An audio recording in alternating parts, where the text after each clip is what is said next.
Hello. Hello, and welcome to Hint Place. I'm K25FF, and I will be your Games Master today. Hint Place is a channel for RPGs and tabletop gaming from Hobby Gamers International. We run games on a 3-week rotation with a rotating cast of players and Games Masters. We also do occasional specials where we look at new games, play online board games, and chat about all things gaming. Today, I'll be running Deeper Dreams, a Pathfinder 1st Edition campaign in a homebrew setting. With me today are Lexi, Lou, Riggs, Shard, and Z. And without further ado, let's get to it. Last time, on Deeper Dreams, the party met a couple of new acquaintances. Midnight Whisper, a catfolk who was seconded from the Department of Sustenance to join the doomed and possibly cursed 17 squad, and Dr. 105, a Catheronian doctor man who also had a job for the 17th squad. Apparently, there was an infestation in the basement of the Vallejo on Maya Cath Infirmary of things that were probably rats. And since this is technically the job of a given squad of the Department of Wilderness, that is what they set off to do. And what a basement it is! The basement was built by the Department of Stones in one of their creative moods, and as such is a complicated topological nightmare that makes no reasonable sense. You can go in circles after turning 3 right angles. You can find the same room from a bunch of different angles via a bunch of different directions. There are echoing ominous rat squeaks. There are echoing ominous things oozing from the walls, you know, like rats tend to do. And so, we slide into the first combat of the campaign, maybe a little later than you'd normally have it in another campaign, but better late than never. The dreams of Catherone are perilous. Tread carefully. So, like I said last time, I will need you to roll initiative. In the absence of various feats that will make your initiative more initiative-y, it's a dexterity roll. So roll d20 and add in your dexterity modifier. Happily, there is a thing that says initiative modifier, which I can... Yes. If you are... It will be at the top of your sheet, usually, because you need it a lot. That is a 5. I've no notice Okay, I can't hear any rats. On top of rolling initiative, we got a stretch redeem and a hydrate redeem already. All right. Well, okay, I rolled a 19 plus so much. 3, so that's a 22. Honestly, I need a stretch after driving back from bloody Scotland. I rolled a 12. I got a 1 minus 1, which is a 0. It's a 1. You can't have less than 1. Ooh. I think I think you can get a 0 or a negative number on a given skill roll. That's possible. Yeah, on a given skill roll, but does that work on initiative? Skill roll. Yep. It's damage that goes down to 1 and stops. Initiative is like... I'm just slow. Very slow. Very, very, very... Fergus and Bombina are just there like, slow. so what are you doing? Uh-huh. And Midnight, we're just having been around rats, is now seeing shadow rats and has fully vibrated into a different realm. Right. I just out of place. Knights, Frici mentioned that K2 and Z sound good, but everyone else sounds a bit low. Anyway, carry on.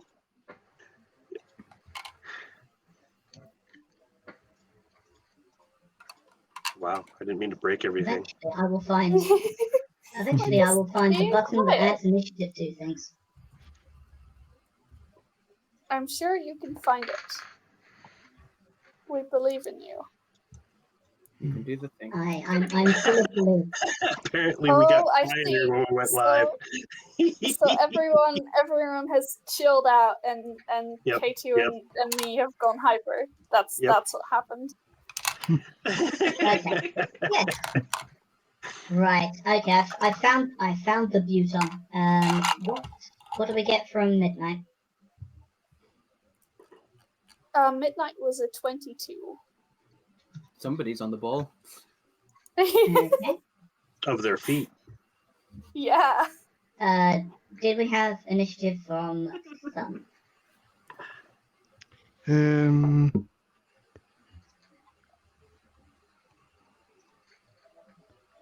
13. Okay.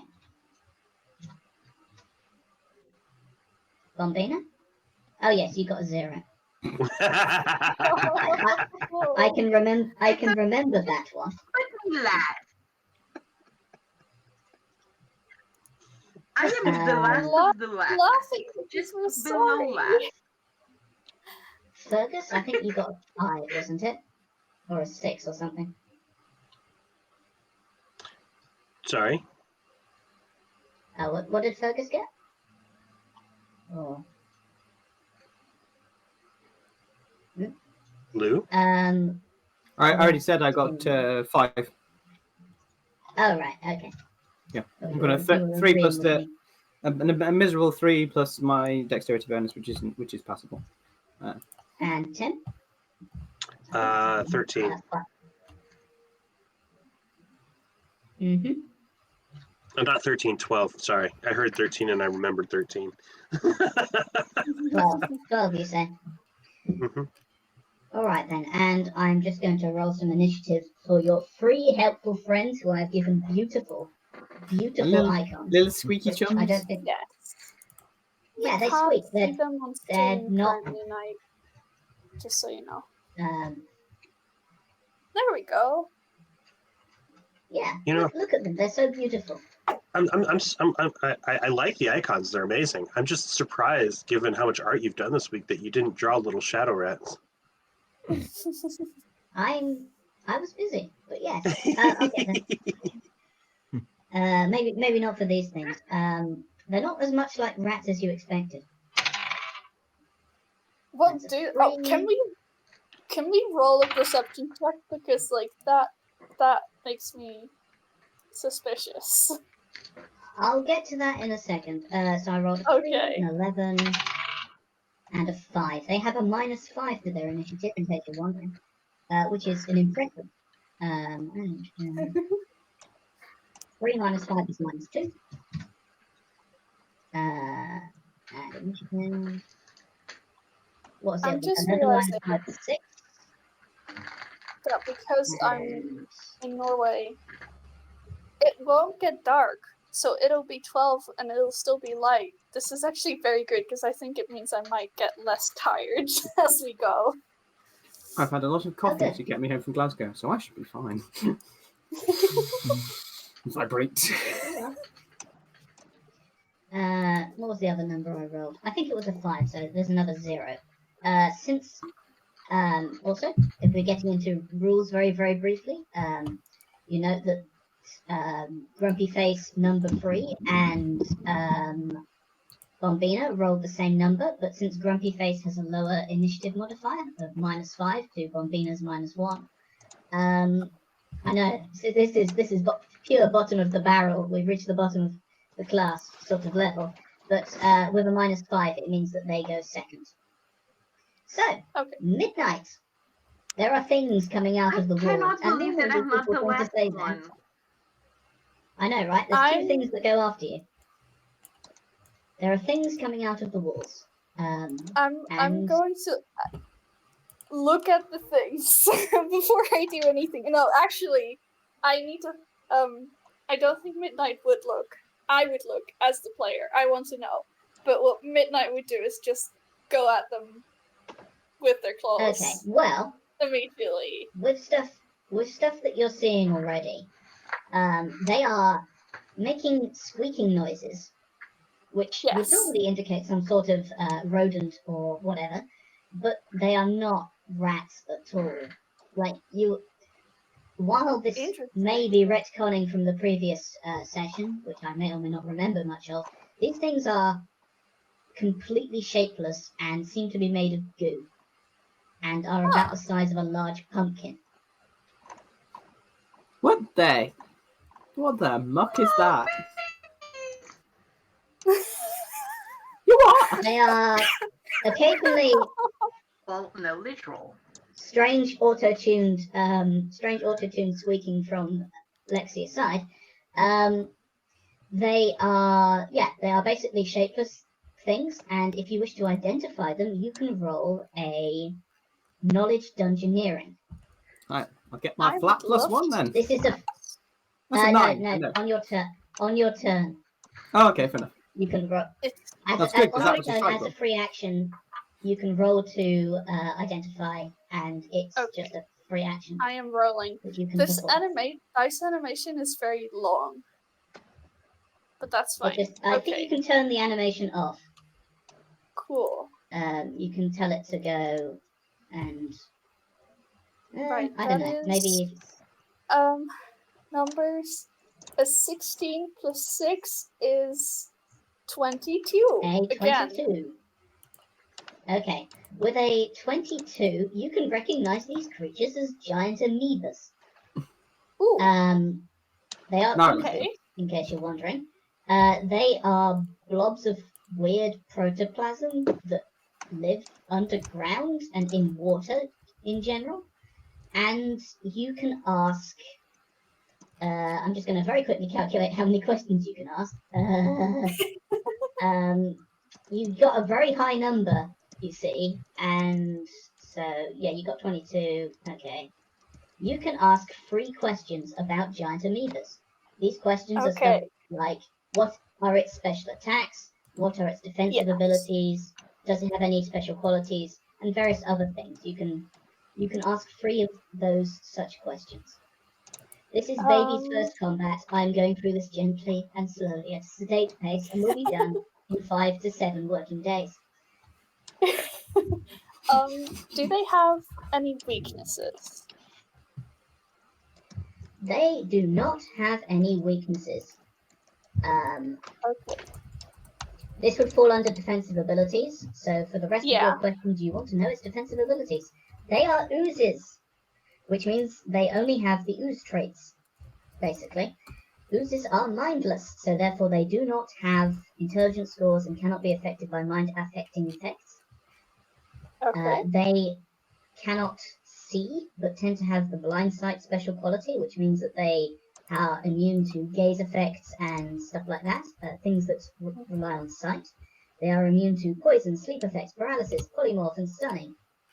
They are not subject to critical hits or flanking. They do not take additional damage from precision-based attacks such as sneak attack, which would be relevant to you as a rogue you. And that's it. I have a question. Are they immune to jinxing? Which is a racial trait.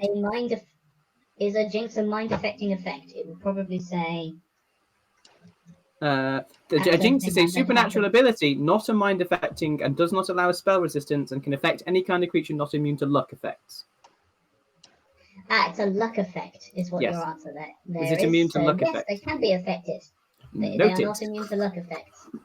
I will look at I honestly, for the life of me, I have no idea if there is a creature out there that is actually immune to luck effects. I will try and find out what kind of action this is as well. Okay. If it's not stated, it will probably be a standard action. Okay. You have 2 more questions. Yes. Stuff like special attacks, special qualities. My brain is... Yeah, do they have any special attacks? They have a grab on their attack, which means that they can grab any creature of their size or smaller. They are small size, so that is Fergus. Okay.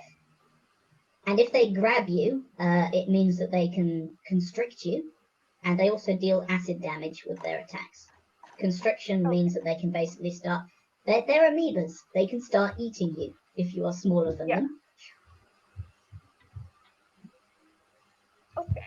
Anything else? You have 1 more question, although to be fair, these creatures are quite simple. They're not complicated. I'm gonna open this one up to the floor. Is there anything I should ask that I haven't? I honestly, as the GM, I'm gonna say you actually don't. There's basically nothing more interesting. They're aquatic. Yeah. They can breathe underwater. They're amphibious. Did you ask anything specific to weaknesses they might have? You asked about think- weaknesses. Okay. They have no weaknesses. I sorry, I was Damage missing that reducing because has- I was reading No, up on my stuff. Don't That's worry fine. about it.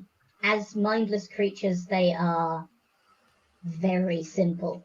They do not have tactics. I guess that might be a weakness.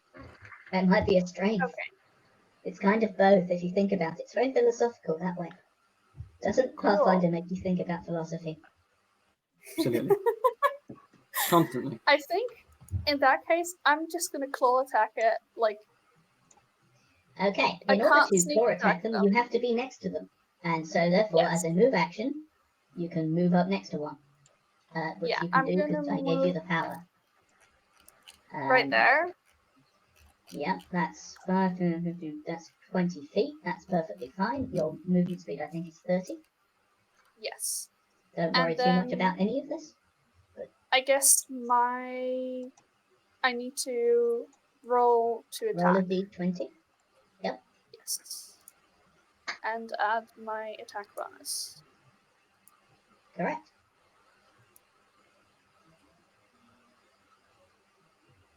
I will say these creatures are not especially dexterous. 16. So you managed to hit this creature, which is flat-footed because it hasn't acted yet in this combat. Although, to be fair, it doesn't actually have... Its flat-footed is the same as its normal armor class. Roll damage. You Awesome. poke it with your claws. It's probably gross. I'm just gonna like rake it.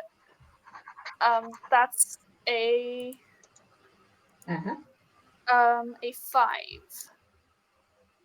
You deal 5 damage. You are now slightly covered in goo. It has no mechanical effect, but you are going to need to It has no mechanical effect, but you are going to need to wash at some point. Yes. That sounds like a mechanical effect I to me. think maybe -1 to char for being Midnight icky. like swipes the ooze and is then covered in goo and is like washing their ear, like trying to get it out. Don't lick it! It's like you whack it, and then half a second later, it just does it sprays goo on you, and you're like, yeah, I touched it. All right then, Thump, it's your turn. You have observed one of your dear and new companions or friends or whatever hit a Acquaintances. thing and get covered in goo. I mean, this is. I suspect this isn't going to be an especially complicated.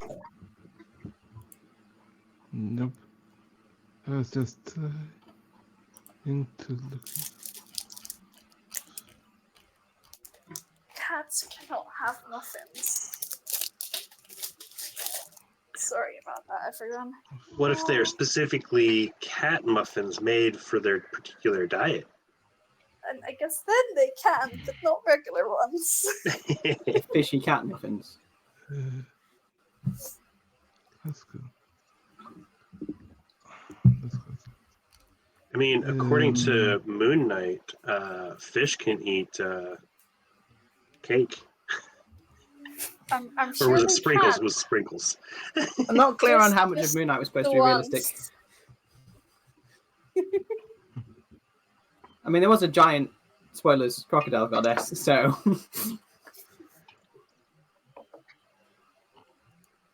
So many people wanted to marry.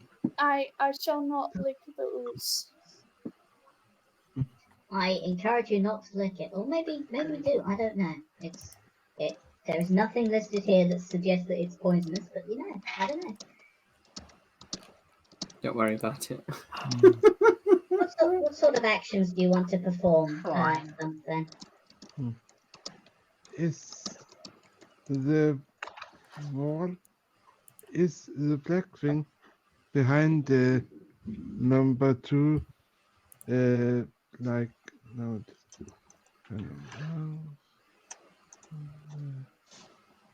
like this thing, is that, That's through the wall. can we see, is there a wall? The wall is here. All right. I am thinking. do this. Yes. I'm thinking on maybe moving up here and Like, use my strength attack something to push number 1 up against number 2. okay, if you wish to push them into each other, so what? No, sorry. Let me grab the You're rule. like herding the so oozes. moving up to here, and that would be something like a. Oh, Oh, sorry. yep. And that would be something like a bull rush, for which you would need to roll and add your combat maneuver bonus and try to beat this creature's combat maneuver defense. Bearing in mind Yes. that these creatures cannot be tripped because they have no feet. Oh, In they case cannot. you wondered, you can't trip them up, but you can push them around. But a bull rush would try and move one of them into another one. But it wouldn't do any. But If you're concerned, it wouldn't do any damage. So maybe you just want to thump it. But yes. I'm not going to tell you what to do. How? I'm going to merely give suggestions and say vague things. 'Cause that's what I do.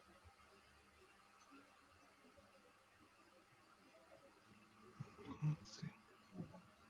Can I make next turn?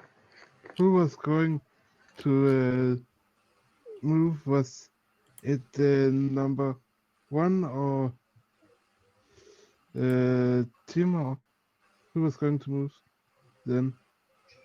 The next person up is Tim. All right. And then up next might be one of the creatures. Yes. Then I will. Yes. Can I grab the number 1 and throw him? No, that's not. It was. In order to grab, that would be rolling an add in your combat maneuver bonus in order to initiate a grapple, at which point you can attempt to do a reposition, which would indeed move it around. Actually, Good. throwing a uncooperative creature is more complicated and requires probably more feats, from what I recall. Wait. Can I not just? Are they laying? Now I'm thinking too much. Nope. I'll just smack it. Old reliable, the punching. Yes. Yes. Okay, that's fine. Punching good. I could have told you could have taken a charge action, but there's not really quite enough space in here for that. And So don't they worry about it. cannot trip or something. So it was not You can't funny. trip them because they've got no feet and they're sort of flat on the floor. They're Yes. sort of gooey lumps. Yes. What am I going to roll against Ella? In order to strike one of them, you would roll a d20 and add your attack bonus. The composition of which is your base attack bonus added to your strength modifier. Your base attack bonus at first level as a unchained monk is 1. Your strength modifier is whatever that is. Your strength minus 10 divided by 2 rounded down. Yes. If I'm going to combat the CMB one, then I got 21. So Nice. So this is to hit it, or to attempt to perform some sort of combat maneuver. So a combat maneuver would be like shoving it around or trying to grab it. But no, you were going for just punching it? Or What is the most easy part? I'd say punching it. Probably. Then Okay. Also, yeah, if you did, I assume you didn't actually roll a 20 on the die. You just rolled something and added numbers to it. Yes. So you didn't Just on the critical die. or anything. Oh wait, no, these can't be critical. They're gooey. Good. That makes it less complicated for me. Okay, you connect. You punch the thing. It's like a sack of goo, because it is. That's what it is. And it's fairly descriptive. They're sort of see-through, and much like a sticky hand, they're sort of covered in hair and dust from the environment. So yeah, roll damage.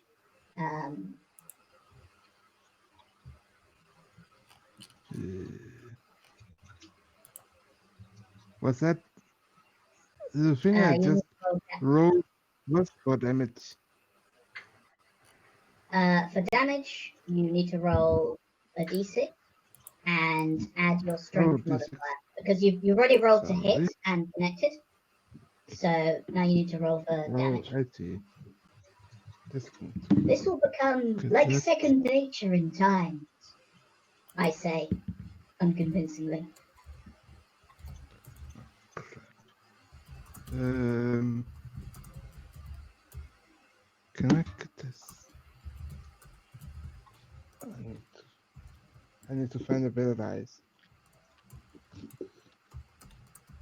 The good die must be found before a roll can be made. I can take a 4 at least.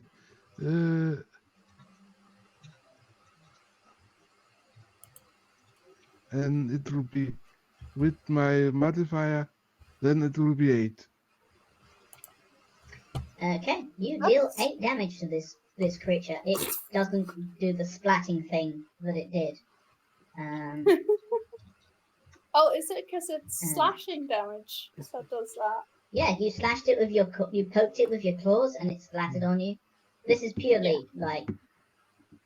Anyway, right, I'm doing maths in my head. This was always a bad idea. I should have known this was a terrible idea. Such is life. Actually, let's do it.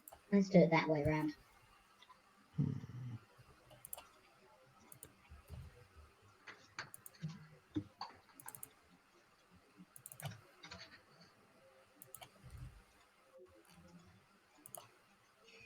All right then. Then it is Tim's turn. Oh great! I was trying to look up answers to question before asking question. So I am planning on expending one of my mental focuses in one of my implements to basically cast Summon Monster 1. I don't know, how much time does spending a focus take? Is it an action? Is it faster than that? Is it slower? That's what I was trying to look up before it got to me. Learns the base focus power from both of his. It's instantaneous if I recall correctly. Sorry? It's instantaneous if I recall correctly. The spending itself, I mean, it's instantaneous. The action is just a standard action. So it is a standard action. You can just say, I spend a focus, and then you just do the thing. Okay. Yeah, doing the thing is a standard action, actually. Like, spending it... Summon Monster 1 is a full round action, but yes.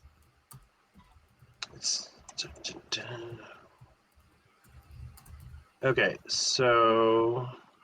I'm trying to remember which was which. I think it's my headband that was tied... No, it's the mirror that's tied to Conjuration. So Tim is going to step back. Hide behind out of the way. Hold out a small mirror facing the monsters, and you can't see this, but think really hard. And do I get to choose the creature that's summoned, or is it random, K2? The creature is on the list of Summon Monster 1. Okay. I wasn't sure if I had to roll for it or not. Granted, I think it would be more fun. 1, 2, 3, 4, 5, 6, 7, 8. Though I don't think summoning a dolphin would be a good idea. It would possibly Well, not be tremendously might be efficacious, certainly. It might be very angry if you summon it. Summon an orca. I'm going to summon a dire rat. Okay. Do you want... okay. Are you good, lawful, chaotic, or evil? Oh, Tim is neutral. They come across as very neutral, yeah. Choose good, lawful, chaotic, or evil. Probably more to the good side. Dolphins coming all along. Okay. That's the thing is it's your dire rat comes in with the celestial template. Nice. That's Holy dire rat. A slightly holy dire rat. Slightly holy dire rat. Comes up with a little robe and like a tiny hat. Hold on. Bless you, my son. Pope dire rat. I need to mark that I've used a focus point. Where do you that. want this beautiful new token, which I have created beautifully? Where do you want it to be? Where's my ping button? I want it right here next to midnight. Yeah? Yep. So it can help midnight. You're summoning the rat next to the cat. Yes. Cool. Does it like appear Natural out allies. of nothing? Like it probably looks like it steps out of the mirror or jumps out of the mirror over to that spot. Yeah, that's okay. And it looks slightly celestial in a way which is hard to define, and I will not define. Its fur is like waving in no wind and has a slight glow to it. Yeah. Like the rat's been slightly electrified. I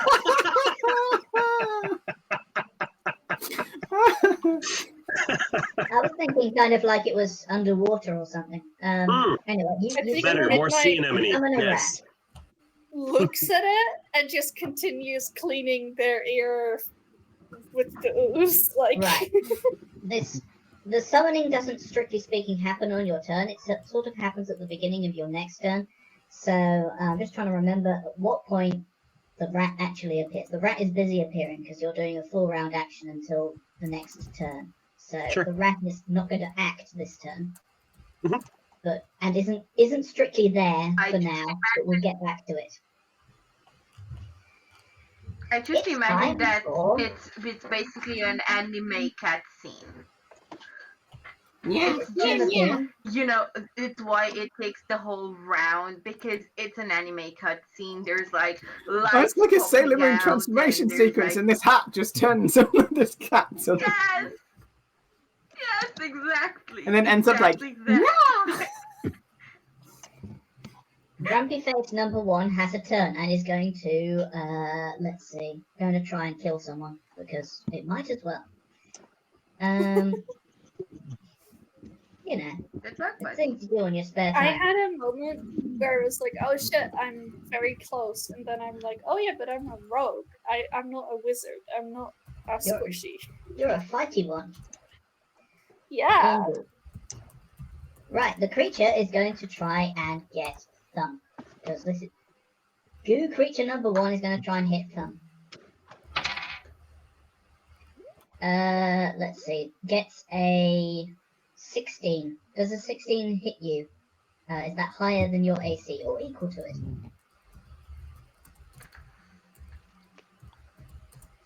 Thumb, in this case. Lower. Okay. 17. Right, it goos at you but fails. Fergus, it's your turn. I know, the ooze doesn't really have much to do. It just sort of goos gently but firmly in your direction. And it's Fergus's turn.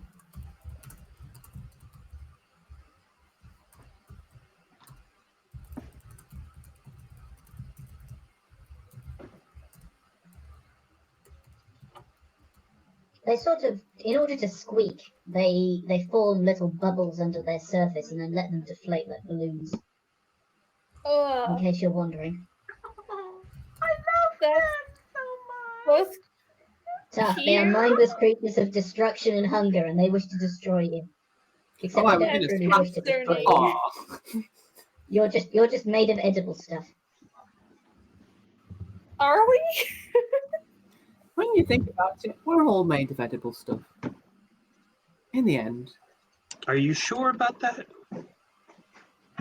Well, none of you are playing like robot people or I'm not a anything like that. construct, So so- sure.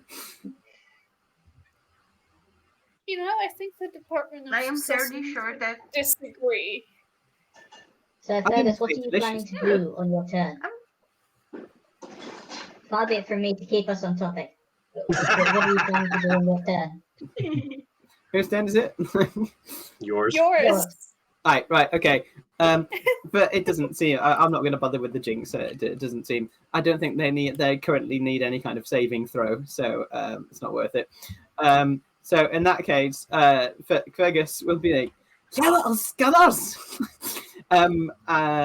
Actually, it was a free action to do like an identify, wasn't it? Or have we already got everything we need off of that? You already, speaking in slightly metagaming terms, you already know basically everything on its sheet. Right, that's Don't fine. worry about it. In that case, Fergus will yeet a sling stone at them. Produce a leather sling pouch out of his off of his side.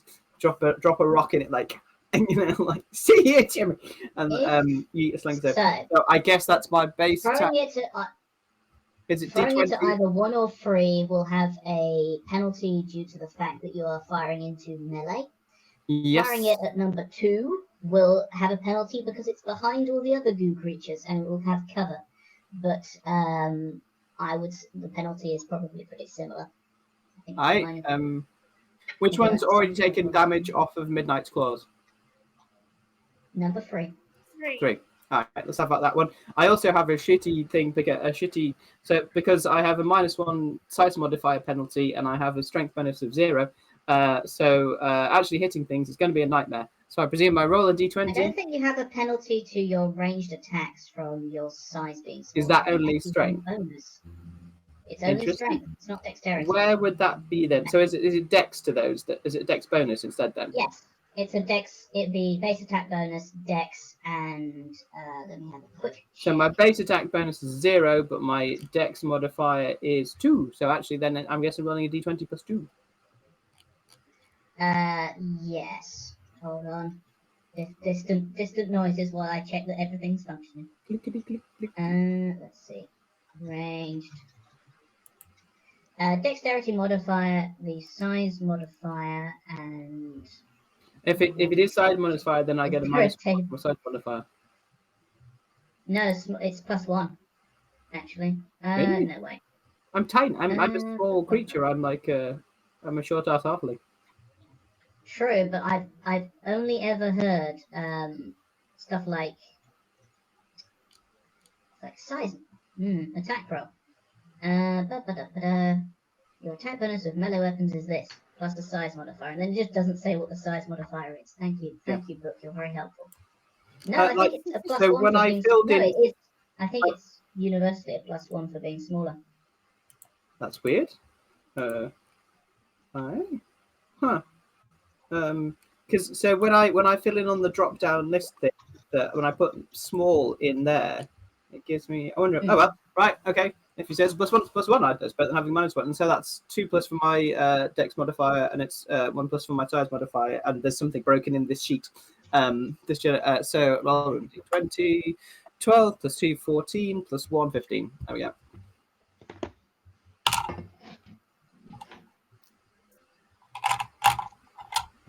So if you need to take give it any extra whatevers for the fact that I'm. You got a 14, you say? Yes.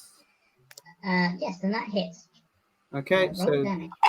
the damage. And that is affected by your strength, I think. So the sling, it's also 1d3 for a small creature, 1d4 for a medium creature, I think.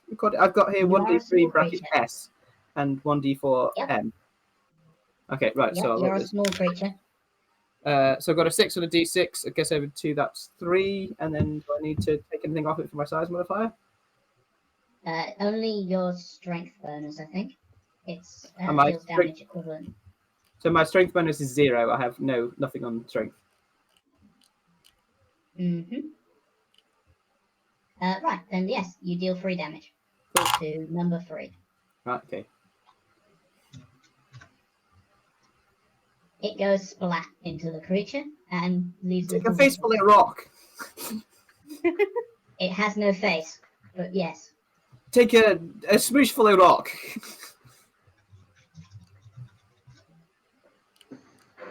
Mm-hmm.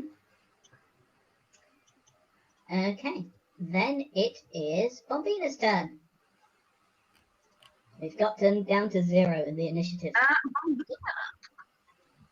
I choose to believe that Bombina was drawing. I choose to believe that that's why she got distracted. She was taking notes because her notes are all pictographs. So when she realizes that, maybe she shouldn't. Maybe she should do the thing that she,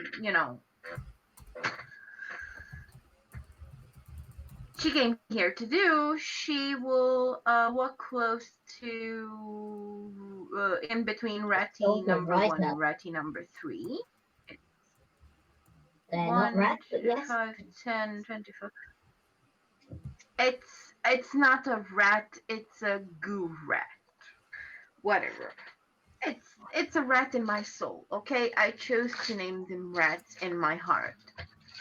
And then she will next to an actual rat. She will not grab a d10. Well, yeah, okay. But Yep. You're going to strike at one of the creatures. a good old. Yeah, she will do a good old power attack with her good old great axe. Okay. It's an 18 plus 2, Jeez. which is okay. 20. Including power attack penalties and stuff. I'm going to quiz you very gently on that because this is combat number 1. Yes, I already calculated my power attack stuff. Oh, beautiful. I already had it calculated. That's why I was hesitating a bit because I was looking in my sheet. These creatures with their armor classes. It's it's an 8 plus 3. It's an 11. Are you just Alright, gonna then. smush this ooze like to nothingness? Yes, you certainly managed to hit the creature. There is a dog in the distance where I am that is having a fun time. So I apologize for the background noise. Bless it. Yes, you managed to hit the creature. Were you aiming at 1, 2, or 3? Or 2 hasn't been hit by anyone yet? Oh, I has forgot. Been hit by... I said the words. Well, I think it's 2. Okay, I'm gonna do the 2. Okay. If nobody hit it, I don't give a crap. You have managed to hit this creature. This dear, sweet, delicate, innocent creature that has nary a thought in its lack of brain. No thoughts, only goo. Only violence. It doesn't even do violence. It just sort of moves towards things that it finds to be warm and edible. Yes. Okay. Edible. Roll damage. You've all been deemed to be edible. The dog is getting louder. I apologize. The dog is adorable. It's distracting me from knowing anything about what's going on. In my heart right now. Please tell me what your damage is. Me? 11. Yeah. Oh, right. Okay, fine. You nearly sliced the thing in two. Sorry, I must have missed when you said it the first time.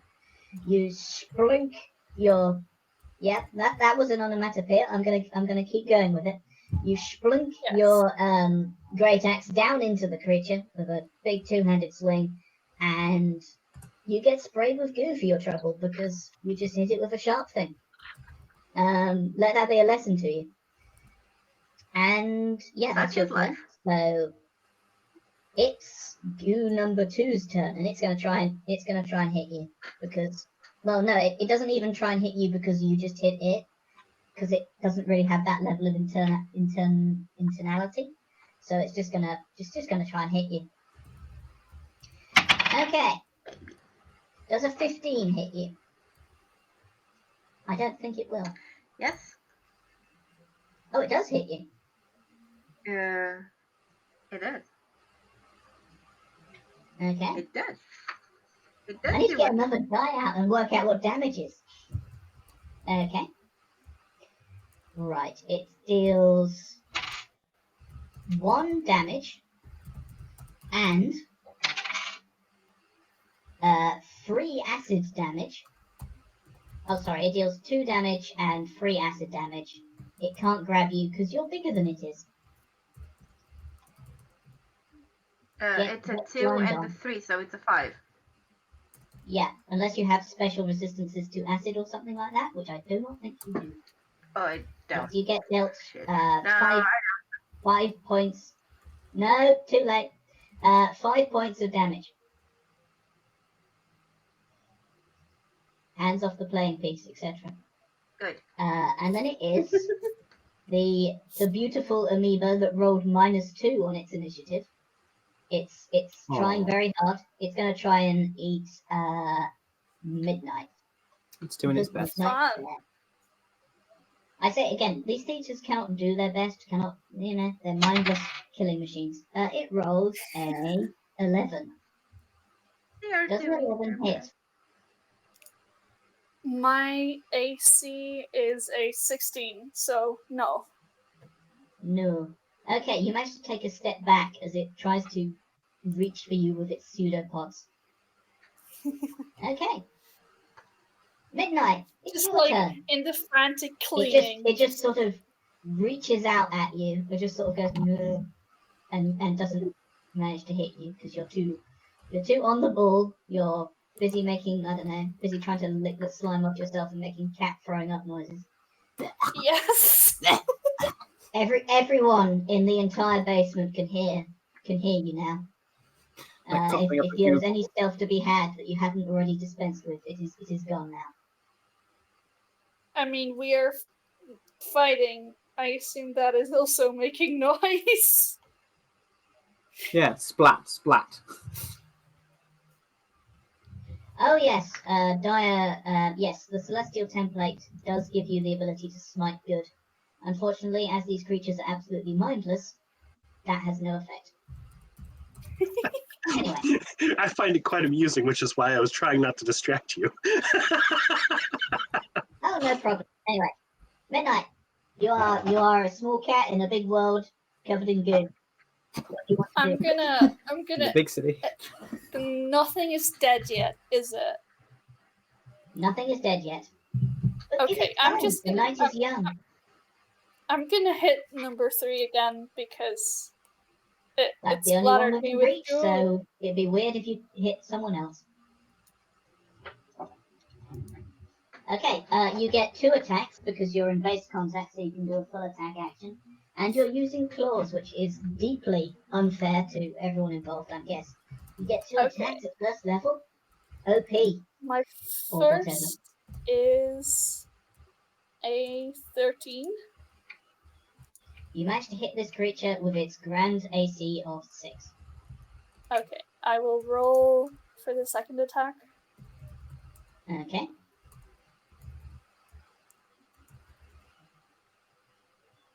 That is a 10, so that also hits. Correct. Then we roll. Local group of miscreants bullies local fauna.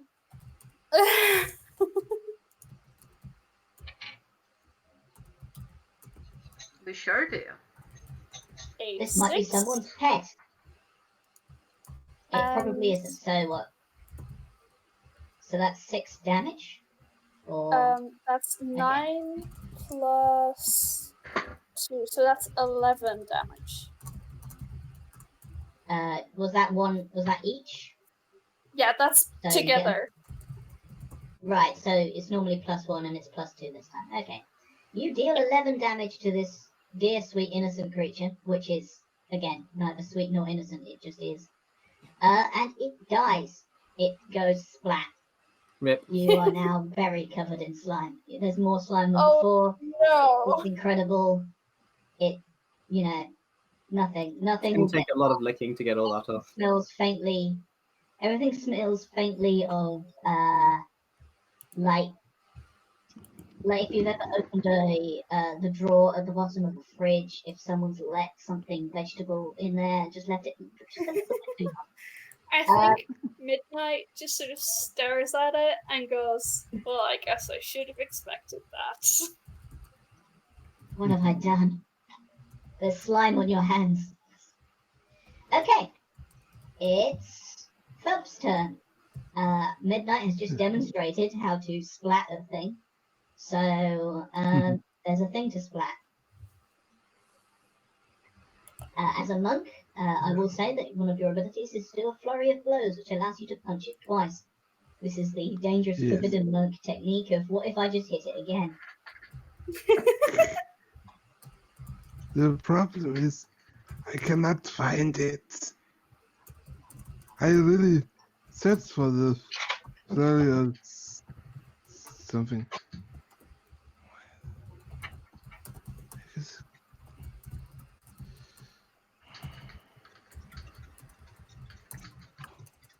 Can you not find it because you're looking for furry of blows instead of flurry of blows? You are kind of fuzzy, certainly. No, so at first level, a monk can make a flurry of blows as a full attack action. Since you're in base combat and do not have to move up to this creature, you can make a full attack action. When making a flurry of blows, the monk can make one additional attack at their highest base attack bonus. So it's the same attack as your first attack. So do not worry, it is uncomplicated in terms of this sort of thing. No, that's fine. That's fine. This is the first combat you've been in. I gave you I looked on the wrong page. No, that's fine. That happens. I gave you uncomplicated blob creatures. They're perfectly spherical. Imagine a spherical monster. Soon we'll get to, I don't know, gelatinous cubes, which are perfectly cubical monsters, I guess. Creatures of absolute perfect, what's it? Cube. Cube. Pure squareness. If I throw a thing into the blob, will you use a ranged attack within its reach, it will get an attack of opportunity against you. It's a thing I will warn you. So you may want to take a step back if you're going to throw something at it. I was thinking, but will it disintegrate my thing I throw at it? It could. You don't know, because you do not know its eating habits. It might depend on what your thing you're planning to throw at it is made of.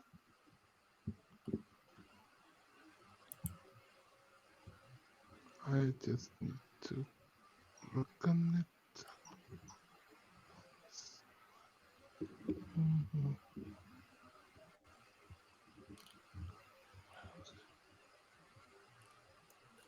I would say just hit it, but that is definitely the fighter in me talking.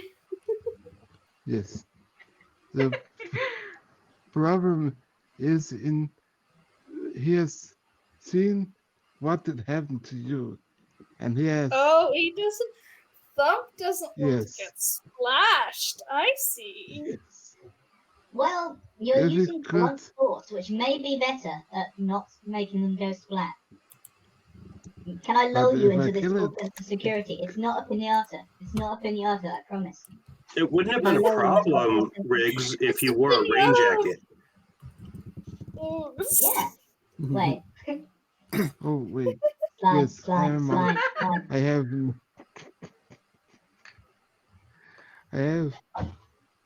I not need to think about clothes. That's true. Then I'll just let what was it?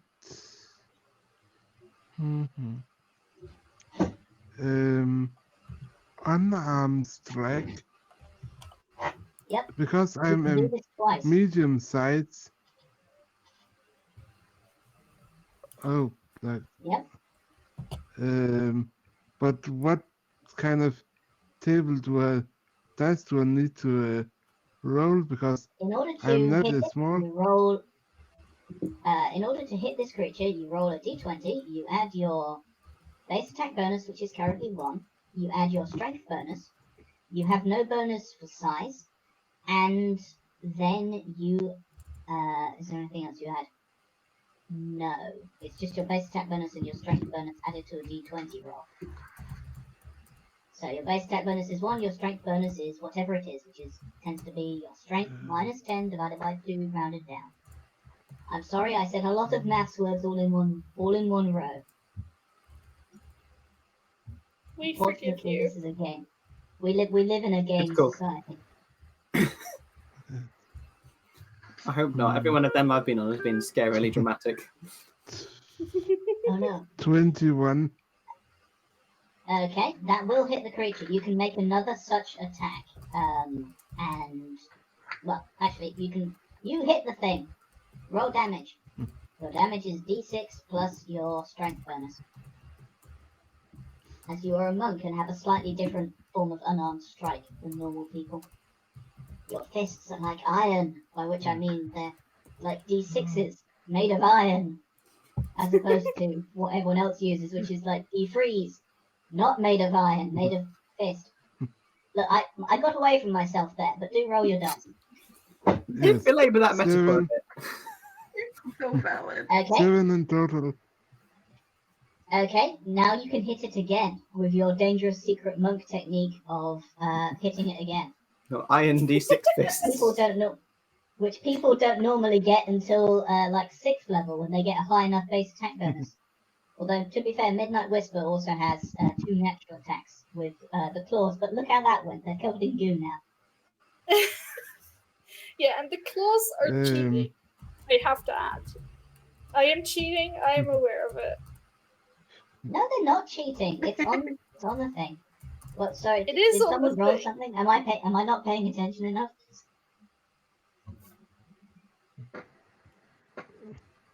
I have done another Did I- roll in my stuff. Did I need to roll a d10 20 first or? You would need to roll. You've already rolled your hit and damage, but you then need to. You then have another attack to make, which is another d20, strength bonus, and Yes. base attack, which is +1. It is 15, and That will hit this damage creature. is 8. D6 plus your strength modifier. Okay, you Yes. deal 8 damage to this creature, and it pops like a balloon. I'm afraid. Now you did strike it on the top, so I assume you just sort of whacked down into it, and it got all over your feet. So, yay! It's not on your face. Not like Midnight. Dear sweet innocent creature is deceased. Oh, the only place that has some kind of cloth on me. You probably go outside, wash your feet in a gutter or something. Give them a bit of a rinse. Wait. Anyway. What? May I ask something? What you may ask any question you want. What about poor Bambina that is trapped beside 2 creatures that have exploded next to her. Yes. Oh, we'll get to her later. Just like, looks like someone's had the biggest sneeze. It's Tim's turn. Sorry, Bambina. Everyone else is getting covered in slime except you and Fergus. So, wisely staying back. Well, Fergus is very fashion conscious. Yes. Which means the rat now exists and is no longer a rat in potential. It has arrived slightly late to the scene, but it's here. It's here now. It's being a rat. Mhm. I'm going to direct it. Huh? You can now perform the rest of your turn. The rat will act after you. Okay. Just tap Out of curiosity, who looks hurt the most?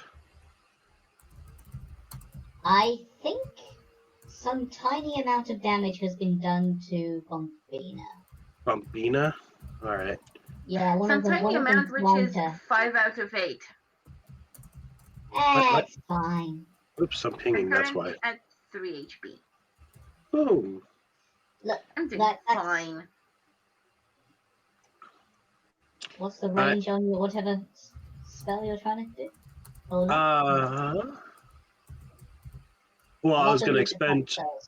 I was going to expend an additional focus to. No, actually, I don't need to. I have Cure Light Wounds. I'm not going to. Is Cure Light Wounds a touch spell or is it a ranged? Yep, touch spell. Yeah, so I'm going to move behind Bombina. Get right in there. No, not right in there. There's at least 5 feet between me and the next explodey. Up close and personal.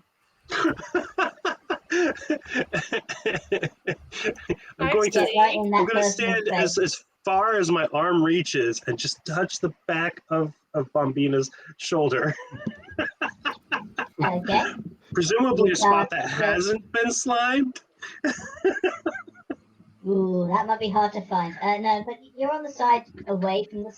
You're standing away from the views, so honestly, there's not so much on the back of Bombina, so to speak.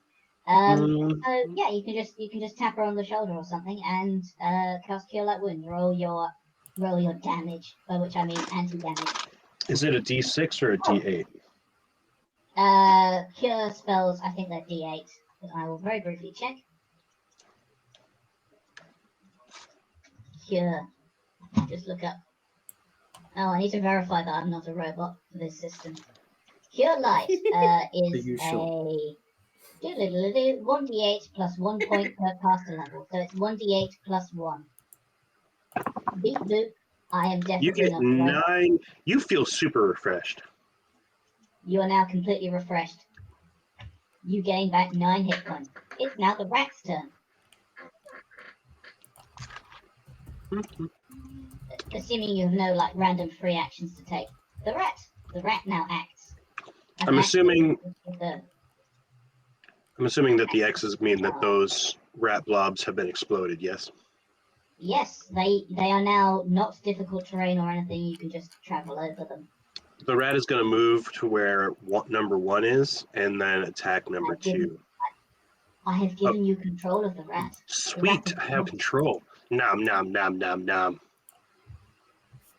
The behavior of the system is a little bit odd when two things are on top of each other. Okay, the rat can. I believe the rat can freely move in between, through something allied creatures. Yeah. And they are tiny or small? They're small, I think. They're small creatures, so there's no. I think it has to be a much larger creature for it to start giving difficult terrain when it dies. So yeah, the rat travels past Bombina. I think you can freely move through a allied player's square, an ally's square, as long as you're not charging or doing something more complicated. Of course, people that actually know how to play the game might just start yelling at me, but I choose not to listen to them. And maybe I'll accept constructive criticism at some point. Anyway, yes, you may choose to use your summoned rat to bite something. It is going to bite with Filth Fever. The creature is, I'm pretty sure oozes are immune to disease. Probably. But yes. Doesn't hurt to try though. Oh wait, but I think it's disease on top of the normal bite is what it is. Yeah, no, it's plus disease. So you roll the Dire Rat Celestial template is a bit weird looking because they also have augment summons on it, but you get D20 plus 1. It's everything outside the square brackets. So that's a 16 to hit. Yeah, that will hit this creature. And D4 of damage. Hey, it's as good as a dagger. 3 plus 2 disease. Okay. Well, it's plus 1 disease, but yes. Plus There's 1 only disease. 1 disease, but yes. Yes. So you don't see there. It's a fort save. I do not think that this amoeba is going to get around to having the fortitude save here. So, sorry, that was how? Sorry, how much damage was that again? I 3. instantly forget numbers. Okay, you deal 3. Your Oh, beautiful wait. creature deals 3 damage. Oh, No, I'm just looking at the stats. What is the bracketed 14? Oh, that's augmented summoning. Okay, yeah. So yeah. it is. Don't worry about the stuff in the brackets. Yes, it's a complicated looking page. Yep. No, it's just 3 damage. Okay. It is the what? No, it's not. Goo creature number 1 is no longer with us, so it is now Fergus's turn. There's a big melee full of slime happening on the other side of the room, and you're just over here on your own, having fun. I'm sure. I was thinking actually, because this combat is going to be over quite soon, although possibly not by 8, which is when we plan to have our break. We would have our break once this combat is done, because I anticipate it being over pretty quickly. Not that I'm going to say anything about how many hit points this creature is on, but it might not be many. As I said earlier, I assume you have started this for a party with some new players, and and as an experienced GM, know what you're doing. Ask one of my players about what happened in the first combat they were in, and about how they instantly died. Was it a TPK? No. I'm not going to get into this here because it will use up too much time. But we have 6 minutes left before 8. Fine. Fergus' turn. Sorry, my chair is creaking. Yeet! Right, there's one left to yeet at, isn't you there? are now shooting through... Oh god, what are you shooting through? You're shooting through like... I'm gonna call I assume no one needs any healing right now. There was only Bombina that was slightly injured. Yeah. Okay, yeah. If there's no one who needs any healing right now, then I'll just have a go at yeeting a rock into combat. And take any penalties therefrom. You just don't give a shit about if any of your allies get hurt. You're just smashing a rock into... No, I do give a shit, so I'm just going to take the penalty for giving a shit. Miss. Luckily, you can't miss. You're shooting into combat. You're shooting through people. So again, everyone's fitting in 5-foot squares. But this creature's armor class is absolutely pathetic. So I think you might still hit it. Right, let's give it a shot. So you get a plus. It's currently got a +8 to its armor class, but I think you still might hit it. So it was dex bonus plus size bonus, wasn't it? So it was +3. Yeah, your size bonus to attacks is +1, and that goes for all attacks. We spoke too soon. I have rolled a 4, and therefore only get a 7. Oh. You managed to not hit this creature. Your rock kinks off the wall and lands in a pile of slime, and just starts slowly fizzing as it just dissolves. I don't think that's how that's supposed to work, because otherwise it would just ease its way through the floor, but I assume you're using substandard rocks. Anyway, Bombina, unless you have a movement action to take or anything else to do. Bombina, it is your turn. You're covered, something gigantic just sneezed at you. You are going to need 5 buffs. You are turning slowly into a slime elemental. It's okay. I'm aquatic. They're aquatic. We get along well. Yeah, that's fine. That's why I'm going to enjoy my great axe with power attack on. You feel moisturized. 15 plus 3. It's an 18. Yes, you managed to hit this creature. Roll down. Plus 2. I'm sorry. 15 plus 2 is a 17. which still manages to hit this creature. I keep telling you its armor class is 6. But okay. I love the image of like tiny twig Just cute covered in- Bambina with a giant axe just wailing away. Yeah, Bombina with this giant axe covered in snot, just slapping it down into this creature. Roll damage. I'm sorry. I rolled damage and it's on the other end of my room, of my desk. So Do you have I another will one of those get dice? back to you in a second. Ah, well, you see, we go by Warhammer rules and go, well, if you can't hit the table. Okay. It's a 9 plus. How much damage do you do to this creature with its 1 HP remaining? It's Okay. an 11 again. That's 11, which renders it at a grand total of -10. It goes splat. You are like another layer gets Poor baby. revealed on you. May I add something? That, Out of curiosity, does the summoned rat get covered in goo, or does it just kind of like slide off their angelic fur? I think summoned rats are like Teflon coated and moisture resistant. You know, all terrain. They work up to 200 feet underwater. They bells and What, mate? whistles. That's probably not true. Rats are pretty good swimmers, but Is it I? probably not that deep.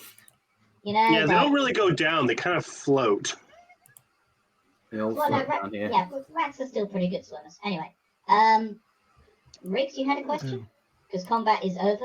Yes. The initiative gently floats away. You return to.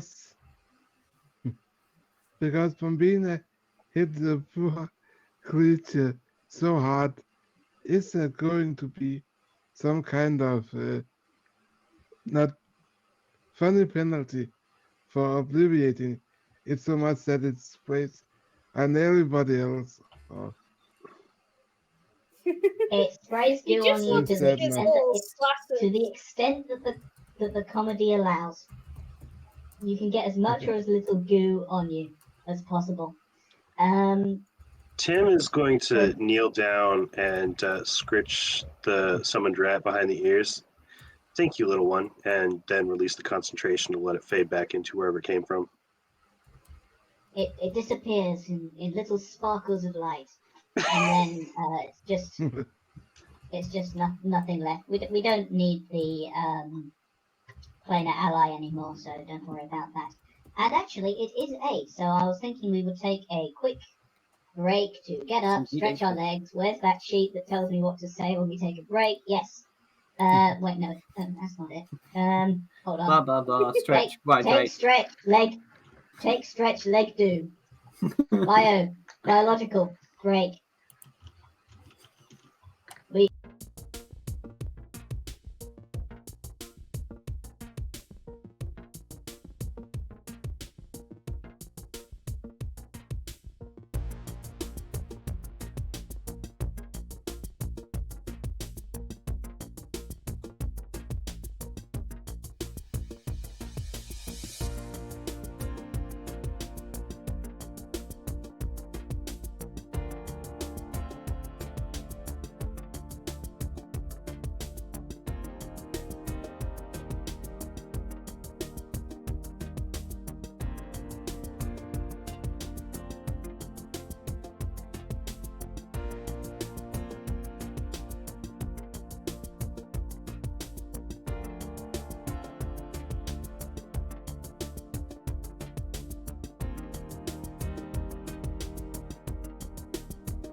There's a welcome back script. Oh no. Oh no!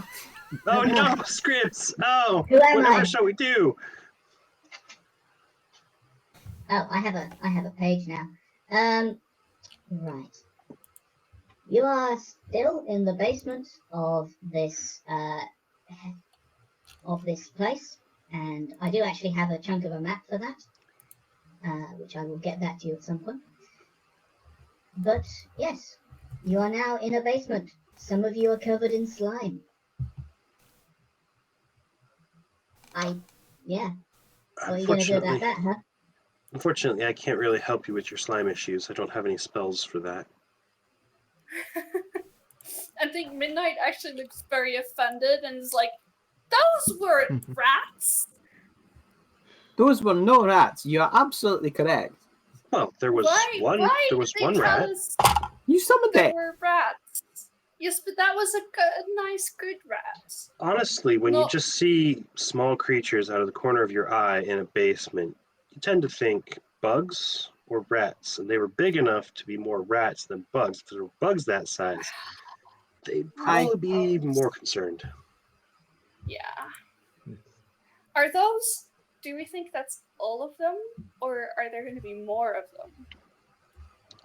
The walls around you tremble very slightly, and thin trickles of dust pour down from the ceiling. In the distance. Oh, well, I'm doing my dramatic reading. I'll sneeze, apparently. Look, it was the dust that was falling from the ceiling that caused it to happen. Okay, fine. Get to the mute button fast enough. It's method acting. Mm-hmm. Yes, and in the distance you can hear the grinding of stone on stone, and after a few shuddering seconds, with a final echoing crash, the place stops shaking. Well, could I get you all to roll me perception, perhaps? Oh no, those were load-bearing slimes. Yeah, load-bearing slimes. Incredible. We've got the load-bearing slimes. Oh no! Oh you know, God, I rolled a in terms 3. Oh no! Okay, that's a 6 total. Oh, I got a 19. In terms of earthquake proofing, load-bearing slime sounds like a really good technology to have. Yeah, just like it'll sort of. Midnight is busy licking slime. Yes. Or trying to disentangle themselves. Fergus with a 19. You think you can still hear some movement in the distance, but much quieter. I got it. 16. Anyone else got me a perception? With a 16, you can hear what Fergus did. Or heard. Not what did. You can definitely hear what Fergus did because Fergus is in the same room with you. But does Fergus and Tim have a general idea of which hall the sound came from? Let me, for the benefit of the players, I'm just going to pull up this horrible map and gesticulate at it. Gesticulate. Imagine I'm gesticulating. Paulina has also perceived. What number did you get on your perceivance? 26. Nice. With a 26, you can hear footsteps approaching you. Dun dun dun. Down. Paulina can hear and see everything. Yeah, you can hear footsteps approaching you from down this corridor over here. So down on the map, which none of the audience can see, but imagine that there's a map and there's a downwards. And the noise is coming from that downward. This is a sort of overextended metaphor. There's something going down that corridor. No, it's something approaching you.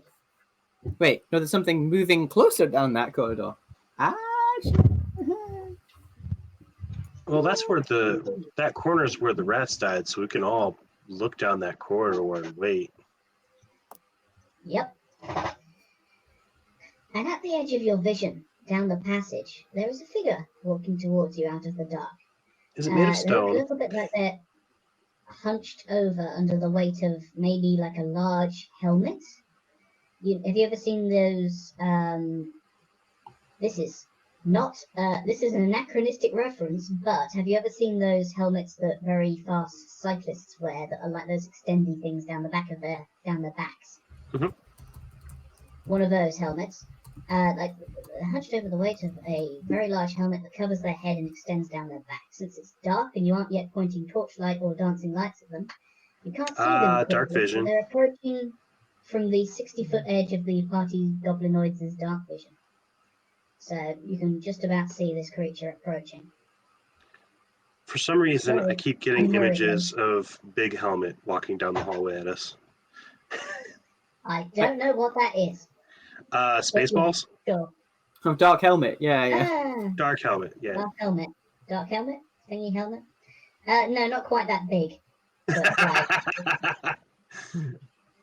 right. Fergus would be like, "Hello, you over there? Watch out! There's a lot of oozes around." The thing approaches, and you can see now that its helmet isn't artificial, but it's a series of like leathery plates extending from the back of its head in some sort of hood-like growth. The creature has a split-jawed mouth that hangs open, and while its basic form is shaped roughly like a human, it has no visible eyes. Its skin bears bony ridges and plates at its joints, and the first two fingers of its hands are grotesquely elongated and clawed. And it's just walking straight towards you at a completely unhurried pace, so it's just moving straight up on the map down this corridor. I have a picture of one. So it's roll. basically if you go first. They look a little bit like this. I was thinking that it's basically if a Klingon and an alien had a baby, and I was right. A Klingon and a Predator. Wow, yeah. Nice. That's Predator mouth right there. Maybe. Does it seem to have responded to being addressed? Oh, sorry. Does it respond to being addressed? Actually, I'll just show you it again.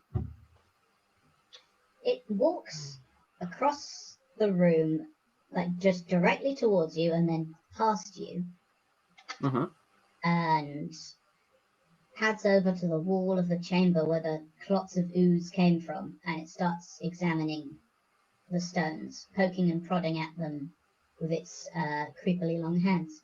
So it ignores us, basically. I'm going to keep out of its way. It doesn't seem to be paying any attention to you yet. Huh. Oh, well, if it's busy here, maybe we can find where it came from. Maybe something opened up that it left open. Roll a knowledge dungeoneering to figure out what is going on and what this creature is. In order to identifying this creature is a roll of knowledge planes. Knowledge planes. Man, I got rid of that. I would have had that too, but I had to get rid of it for something else. I have a base one. That base one bardic knowledge thing. You can give it a roll. I will tell Lexi that the DC is less than 20, so you can also roll that unchained. Untrained, not unchained. That's a different. Untrained? Okay. I have a 15 for that. Yeah, so no, the DC is less than 20, so Bombina can roll that untrained. The DC is higher than 10, so no one else can. But except for Fergus. Sorry, this is quite complicated. But yes, you can roll. Yeah, I was about to say, couldn't our bard do the roll thing? Yeah. I get a flat one on any knowledge. Plus one on any knowledge. Okay, I don't know what untrained means. I'm sorry, my brain is. You can roll it without blank. You can roll it without having any ranks in it. So roll and just add your intelligence modifier, and see what you get. Oh, excellent. I rolled an 11 plus 1. I rolled a 12. Okay, you don't know what this creature is, but you think it might be some sort of outsider, by which I mean a creature that is not from this plane. Well, did Fergus want to roll, or is this? Yes, I got a 15. Same.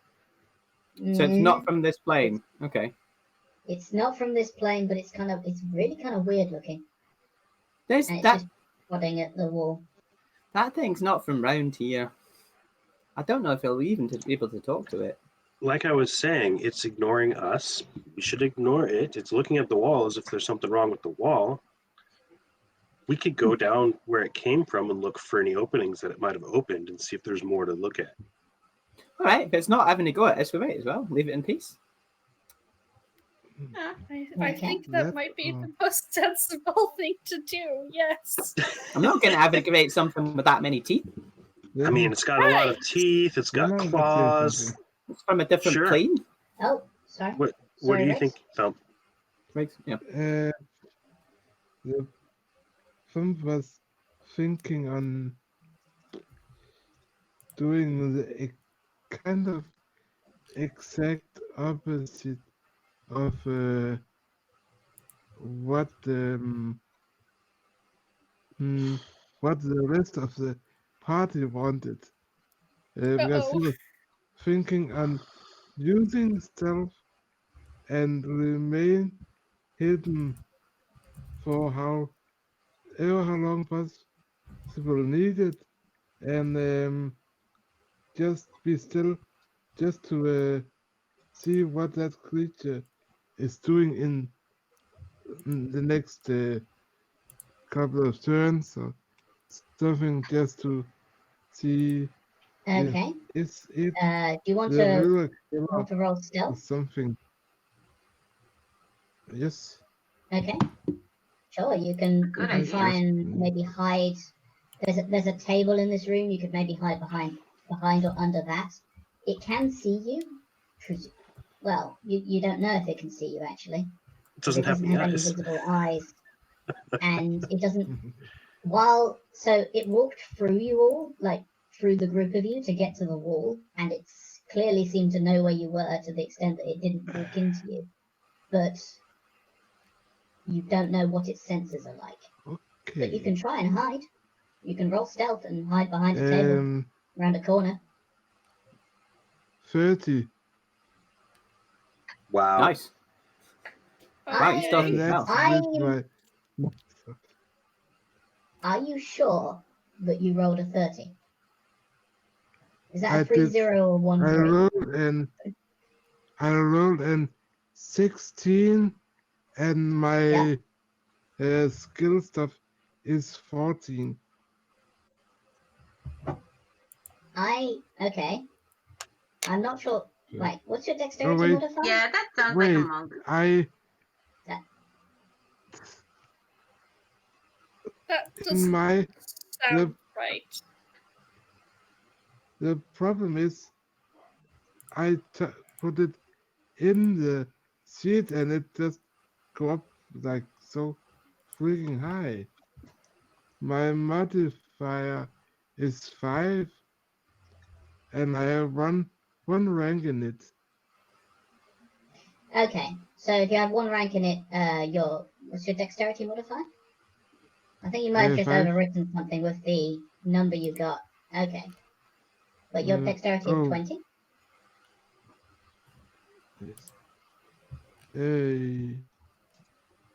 Yes. This is what we call thrilling programming, which is oh, you got 20 dexterity. Okay, cool.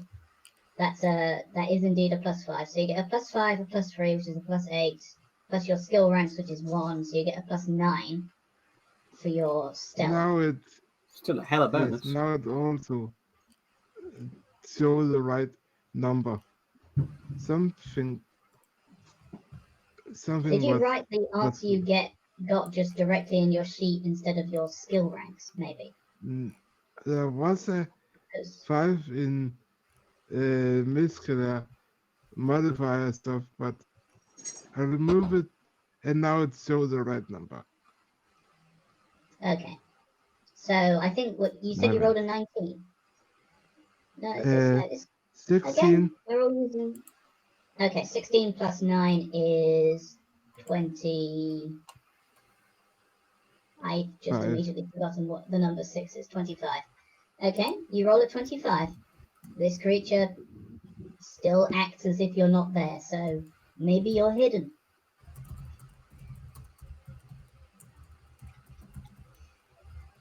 And it continues to poke and prod at the walls. Meanwhile, the rest of you are exploring. Yep. So which way did you want to go? Back the way it came? Yeah, we're gonna try and trace Yeah. down where it came from. Question before: Okay. have we noticed that the Thump has sort of sidled off into the shadows, or was his stealth bonus 2? With a Hi. 25, you can all roll perception to notice when Thump left. Otherwise, you'll just notice that Thump has left again, like he did. But, like he did last time, halfway down actually, the and wandered corridor. off without you. Yeah, That's no, 6. this seems to be I a don't Thump thing. notice. Okay. I am gonna roll because I'm not. Sure. I don't know Thump that well yet, so I feel like I would check or notice. Well, you Oh might God, you that's- might note that sneaking off randomly is characteristic. But Yeah, Certainly I does appear rolled to be characteristic. of him, a 8, so I don't think I noticed. We're all halfway down the corridor, but we realise he's not with us. Hang on us, yeah. Okay. I'm going to mysteriously delete the rest of the map.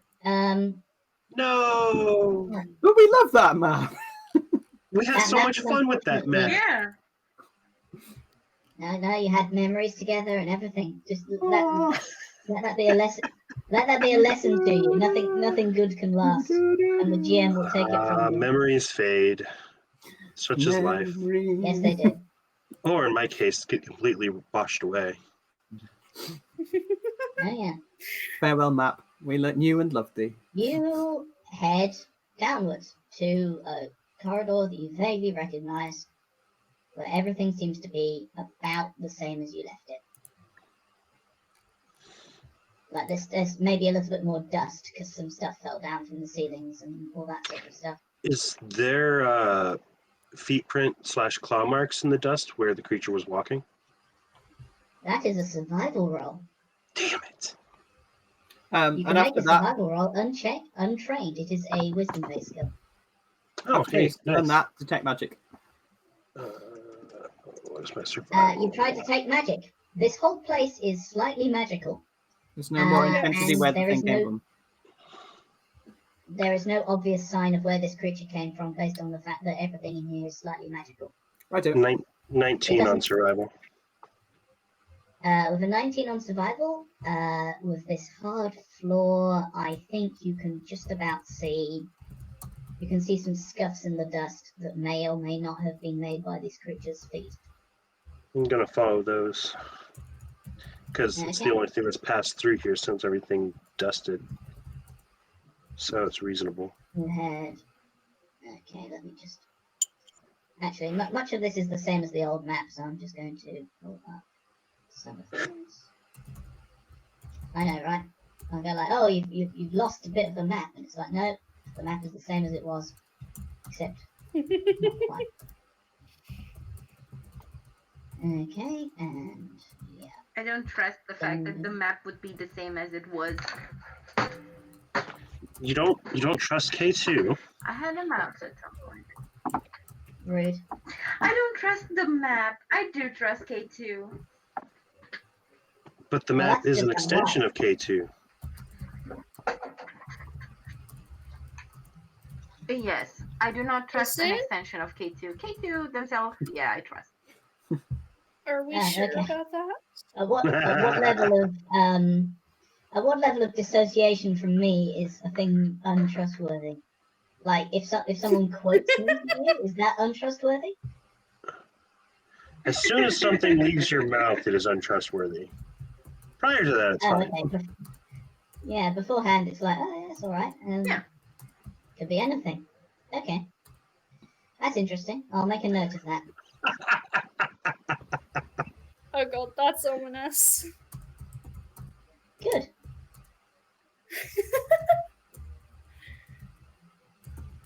I don't just say ominous things for it to not be ominous. Anyway, so you can head down here, That's fair. and let's have a look at this. You notice, actually, one of the things you do notice is that there's a door open here that wasn't open before. Excellent. Well, it's open. I'm going to peer through it. There is a short corridor. Hold on, let me look at my map. Right. It goes forward about So let's just go secret door. The S symbol for secret. And it goes like this. And then it goes around the corner. Oh, that's an S. Yes. Yes, yes it is. Hey Alexa, Fine, it whatever. is an S. It's taking a little nap, hence why it's lying down. It's very, very Are chill. you okay? Do we need another break? In this section here, actually, No amount of breaks would fix my brain. Okay, actually, I just need to draw that a little bit shorter. Hold on. So yeah, you go through this. I've somehow managed to kill Lexi. Okay, fine. Cool. Let that be a You're not lesson to the supposed rest to- of you. You're not supposed to kill players, K2, just their characters. Not players. No, that's fine. You find this sort of little segment with another door on the other end of it, like this. And it's got it looks like someone set up camp in here, maybe. Although it doesn't really look like the creature set up camp in here. There's like a. That was going to be my next question, and you've already answered it. Well, you're not sure really because you don't know what the deal with that creature is. I'll get back to you in a second, Thumb, because you're hiding beneath the table watching this creature poke at stuff. You can see someone's set up a. It's not quite a campfire, but it's it's a circle of stones that don't look local, been arranged around a flat metal plate, but it's sort of scorched in the center of here, and there's a couple of rocks that seem to have been maybe used as chairs nearby, and the floor is a little bit scorched around this metal plate, and there's a backpack just sort of lying against one of the chairs. One of the big rocks. So I'll just doodle. Is the backpack just a generic backpack, or is it notably familiar for one of the NPCs that we've encountered as something they had on them? What NPCs have you encountered down here? Not down here. I was just thinking of ones that get around, what's their face? Idra? Roll me. Would you need to roll anything? No, this isn't something you've seen before. Okay, fair enough. Actually, Bombina, roll and add your intelligence modifier. Okay. Actually, if you have knowledge local, maybe roll that as well. It doesn't matter. I rolled a 1. That's a backpack. That is. Probably. That's the end of your train. That's the end of your train of thought. K2 has just put me in mind of the Discworld point-and-click adventure. Okay. That's a Pick backpack, that is. everything on everything else. I have a 10. What was that? A 10 on? On knowledge local. Oh, with a 10 on knowledge local, this is not fabric you'd find around here. It seems waterproof. Ah. In the backpack. It's just it seems to have been left here. Weird. Well, you're not sure why. Wait, but that implies that someone was gonna go swimming somewhere. Kinda. Maybe. You don't see any set of trunks laid out at all, so I am telling the rest of the group about this. And that's what's... I'm going waterproofed fabric. Okay. Have you looked inside yet? I have assumed that you haven't, but you can if you want. No. I mean, don't take anything necessarily, but maybe look inside, see if there's any notes about who it might belong to.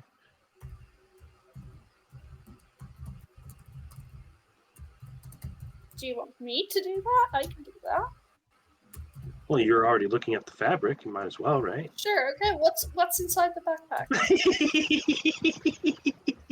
Okay, you open the backpack. Do you do something like, okay, as a rogue, you get a bonus to something called trap finding.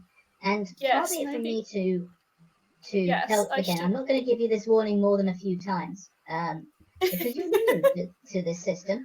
But you know, if you're Yes. opening something unfamiliar, then there's considerations to be made. Maybe roll a perception and add 1 to it.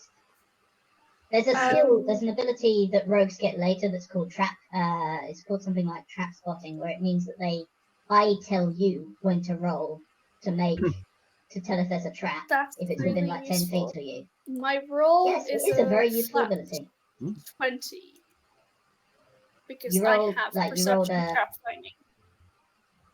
Okay. With a 20, you peel up the corner of the thing. You see like a magical symbol beneath it, and then you just shut it again and say, "Okay, cool. That's a trap. That is." You can try and Cool. disarm the trap if you want. As I a rogue, would you are like to capable do of disarming magical traps. Or, well, sorry, I talked over you.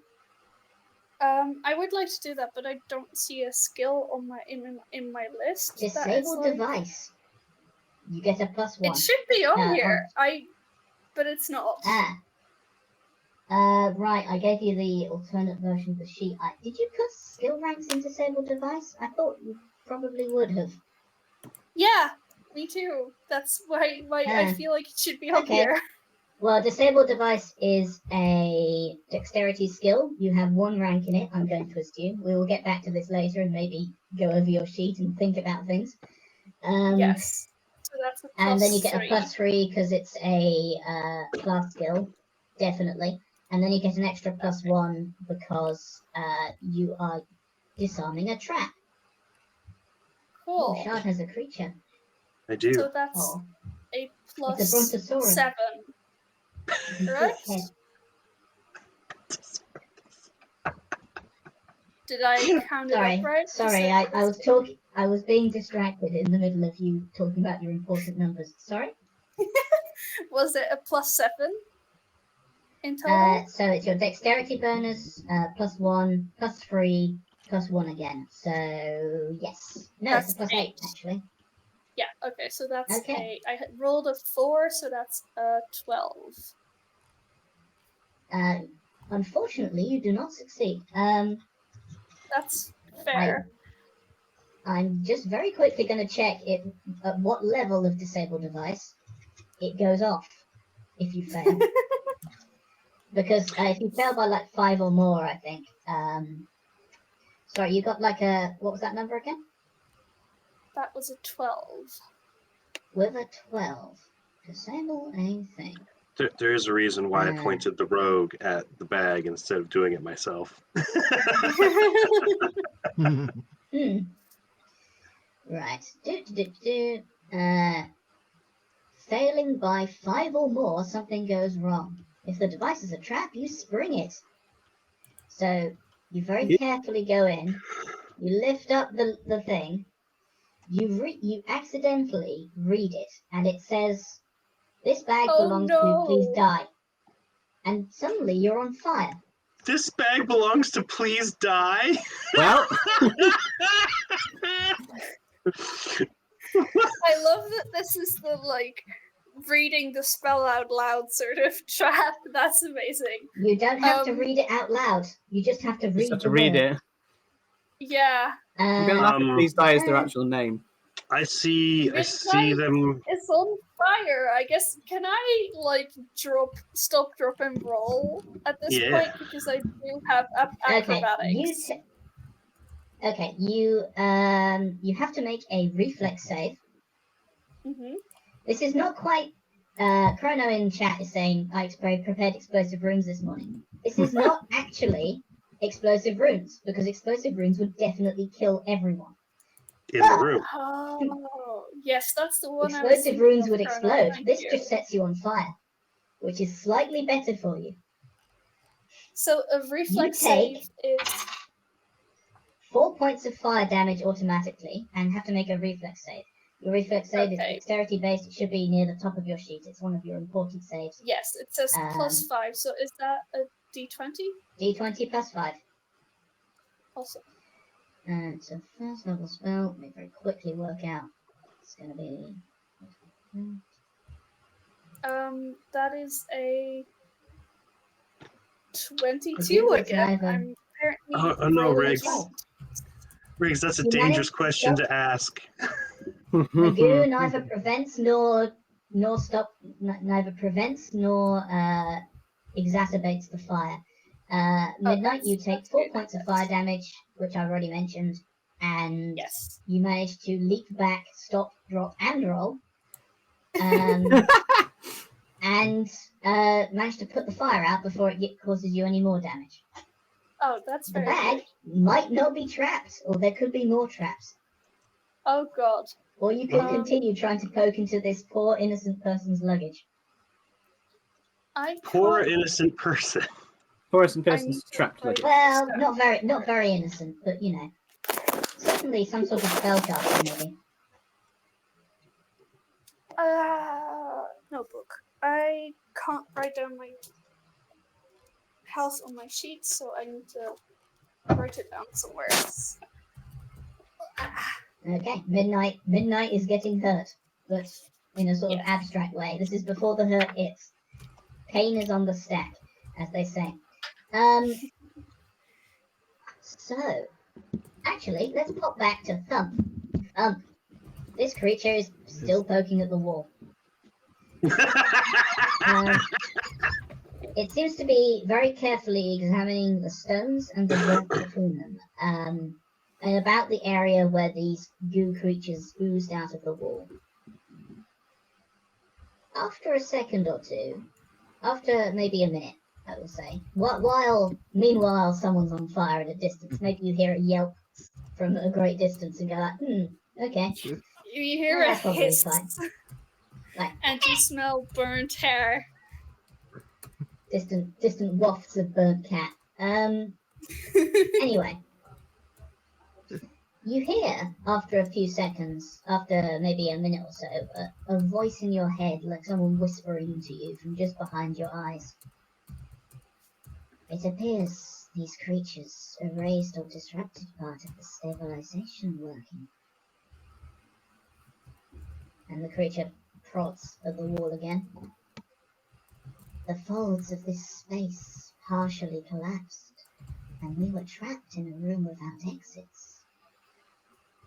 Under usual circumstances, we could use this locale, suspended as it is between worlds, to easily travel where your real is thinner. It pulls one of these stones out of the wall and eyelessly examines the back, where it looks like someone has scored the stone with part of a pattern of glyphs. It flicks a bit of crud out of the scored relief with a talon and then carefully replaces the stone. Everyone, including people that aren't Thump, the walls around you all tremble a little bit for a second or two before settling down again. Should we stay down here? Is it a good idea for us? I mean, we found there's no rats. Should we wait? It's fine. It's fine. Is it though? Yeah.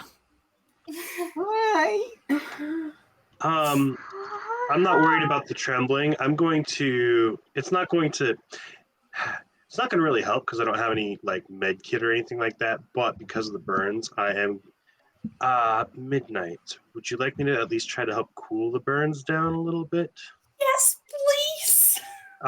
So over the areas where most of the fire did cause more damage, I'm going to sit there and create water over them continuously until they cool so that they don't continue to burn inside. More aesthetic than actually helpful. So sweet. Midnight You have at this created point of many looks gallons of water. very A frazzled. level whenever you cast the spell. Literally. You wet the cat. I'm sure I wet the cat. That's the main reason I asked first, because cat. How much is the cat down for, Z? I am now at 6 health. Level 1. You're on god. Okay. I already non-digit used up my spell slot to heal our cleric. So Yeah, the cleric will return the favor as soon as she finds her D8, which is an It's ordeal 1d8 plus 1 for because it light to requires. light. This is a wrong die. This looks like a right die. You can It's a it's like Yes, two it's a pyramids roll on top of D8. each other. d4s. Yes, I have finally found. Boop. It's an 8 plus 1 and 9. Congrats. You Awesome. are now fully healed. Yay. Only your dignity is damaged. and you're missing a few patches of assume- fur. Yeah, my fur is still That's sort of abstracted away. Maybe you still smell a little bit of burning hair. And your dignity is damaged, which is of course a mortal wound for a cat.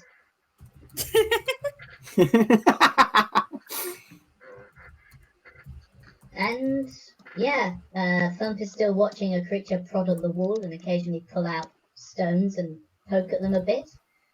Occasionally, when it does this, the walls of this entire place tremble a little, and little trickles of dust keep falling from the ceiling.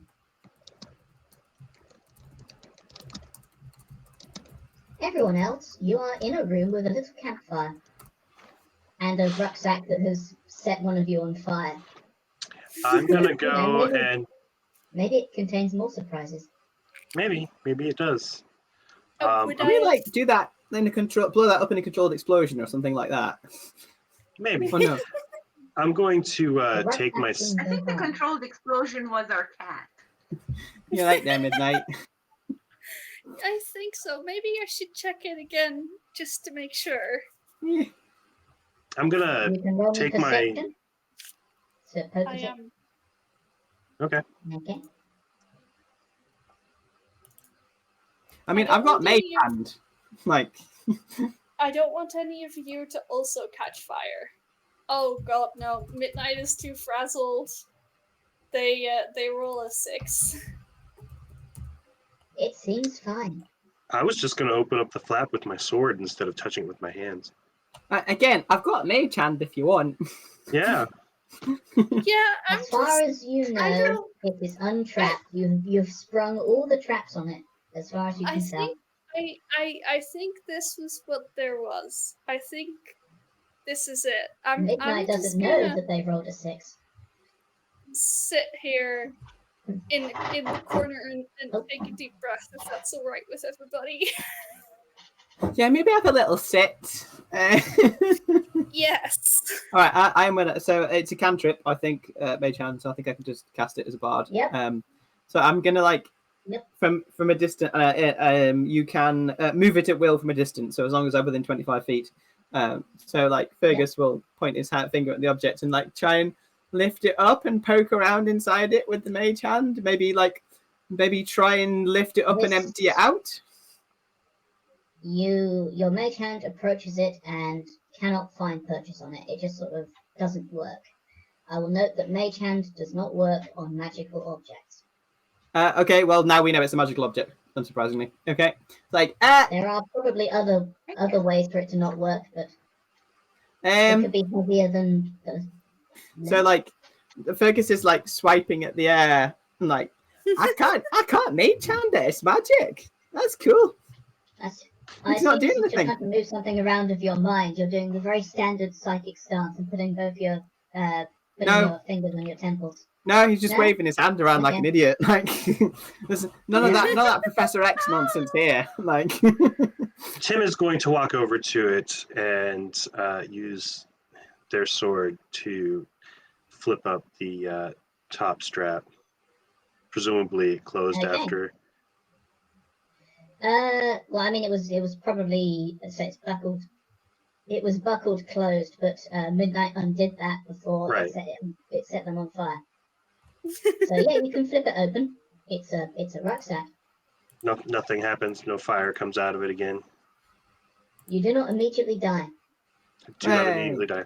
All right, I'm going to kneel down and pull it open. You'll take that unclear reassurance, and you'll like it. Yep. that's what I'm going to do. Tim kneels down and opens up the mouth of it. Worst words to use for a bag. You look down into darkness and like an unclear space. Does the darkness look back? No. Does the abyss look back into You you? look down into like it's sort of dark grey and gently swirling. It's very weird. You haven't seen one of these before. Curious. Unusually for this game, it's very weird. I'm gonna go ahead and put my sword back, and I'm gonna stick one of my hands in and see if I can find something. Roll me a D100. Nice! I get to use a D100 and maybe move my hand. So heavy. 74. Oh, you've got a full D100. Okay. Full brass D100. Horrifying. Leave holes in the table when you use it.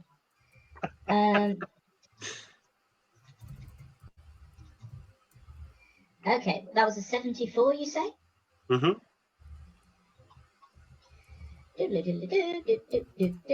You pull out, you reach in, poke around, and you pull out a boot.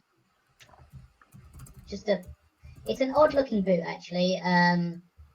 Bombina would immediately recognize this as a Nersian's boot. It's got like a mitten shape, because Nersians have thumbs on their feet. There is no foot still in the boot, is there? There is no foot in the boot. It is just a boot. I'm going to reach in and see if there's something else to grab out. There's probably a bunch of stuff in here. Bombina will excitedly point at her own boots and be like, it's a boot just like mine. Is it higher quality than your boot? It doesn't matter because it doesn't really...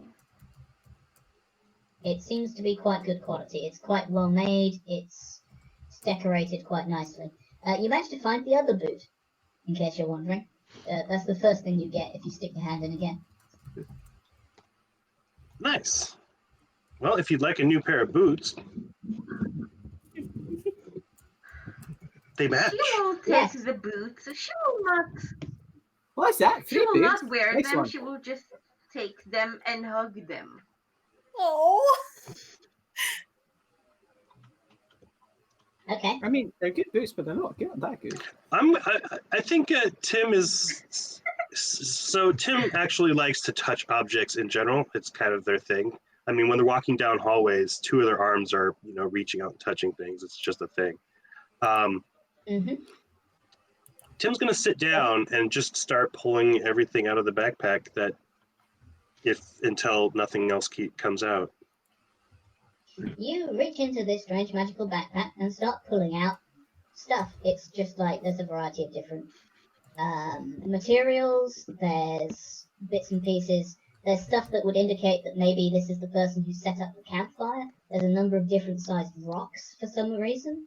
This bag seems to be almost completely, well, as far as you can tell so far, it's inexhaustible. You just keep going. Really? Other thing. This is a big long Midnight is stick. like cautiously. This is a whole sword that seems to glow continually. This is... Just pulled the whole thing length out of it from a bag that's far too small for it. Oh yeah, you pull out a... It's just there with one arm, like a 6 foot long quarterstaff that is decorated. From a bag that's like that big. You get a gigantic sword. It's like a long sword, so it's... I don't know how long swords are actually. Between a two and sword. kind of a long sword is sort of mid-length, so it's usually hand and a half rather than it's like not as long as a two-handed. One of those. I don't know what that means, but yes. Hand and a half hilt, so it extends below the hand. Yeah, enough so that you can switch between using it single-handed or so. I spent this weekend with the guy who's in the next person. How long's the pointy bit though? Like 2 feet. I could. The pointy bit would be like so for a so the pointy bit in proportion to your height would be probably to just below, like the pommel should come to kind of just around your chest height for a hand and a half one. So the Right, blade and this would is- come from like hips below. Right, this sword would probably do it for someone who is shorter than Tim, but not by much, Okay. in case you're wondering. And it glows. Ooh, cool. You pull out a handful of wands for whatever reason. They seem to be wands, or maybe they're just sticks. Someone here has detect magic, right? There's not so much magic in here that they wouldn't be able to sense me for the too. Whenever I objects. cast it, I just get a headache from all the magic in the bloody walls. Hmm. Well, the magic in the walls isn't tremendously bright, so to speak. I can have a But go you're if just you pulling want. out. Yeah, most of I this can stuff is do it, magical, and although I can there's save you the actually, headache. Thanks. at this point, Tim, I you have will managed to find a tent. group it. It's a Sorry. non-magical tent. Oh, nice. A tent. It's a non-magical, well-made leather tent, cloth tent or something like that. It's been waterproofed in much the same way as the bag has. You find a bunch of tent poles. The pile of stuff you're pulling out of this is getting quite large. You get some neatly wrapped rations, quite a large amount of them. You find a bag that seems to be full of money from a variety of different places. And Hold on. I stop with the bag that has money from a variety of different places. I'm going to open up that and look at the variety of monies in there. Does it seem similar to the bag that Idra do you have gave knowledge to me? local? Do I have what? You have knowledge local. Knowledge local. No, I don't have knowledge local. I was just thinking back to the ones that I already had. Yeah, you think some of them are a bit like this, maybe? Like, again, this seems to be from a wider area. Oh, okay. These seem to be from across the continent and beyond, actually. I'm thinking that we should probably take this bag with us. It could be useful. I'm going to start putting everything back in except for the items that might be magical. Well, no, I'm going to put those in. We can look at that later. You put a bunch of stuff back in the bag. But what? Doesn't this person whose bag this is need it? Maybe. But I look at the tag. The tag still says this bag belongs to Dai. No, actually, it says N. Dinatalias. Spell that? I will find the spelling for you in a second. I can never remember personally how to spell it myself.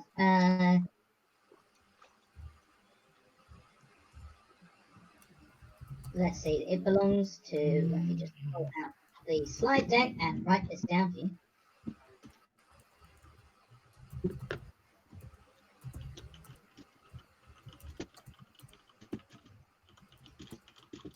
Such a long name.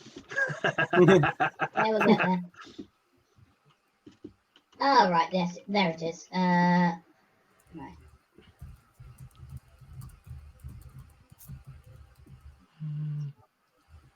Oh, you can't see that. Oh, no. Hold on. Let me move that very There slightly. we go.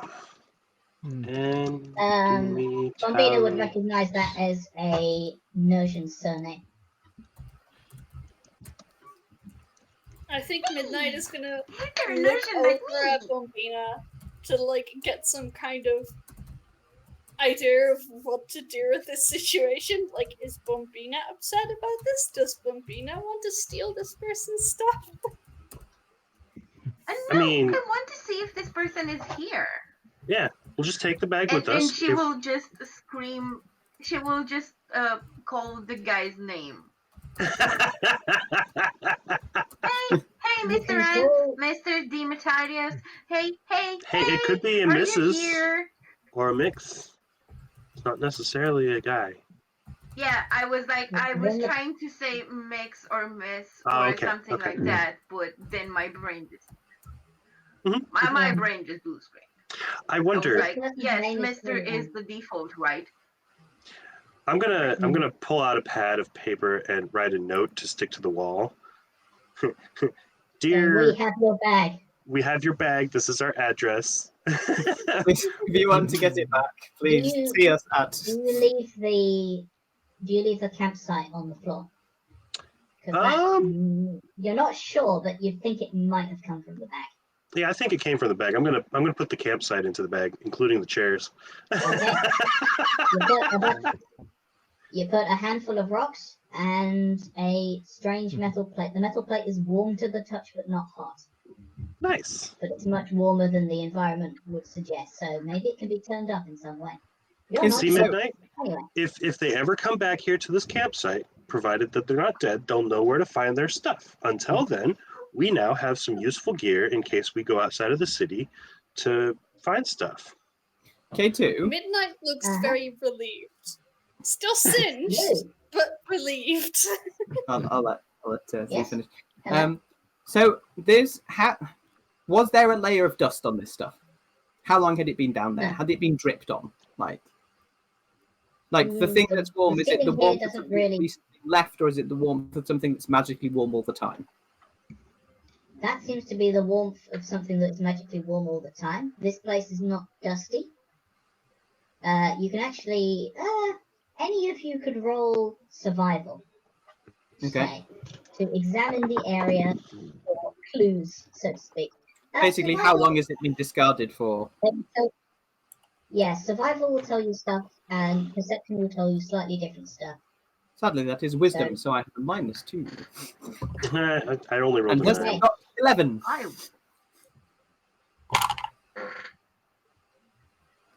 I am shite in the wilderness.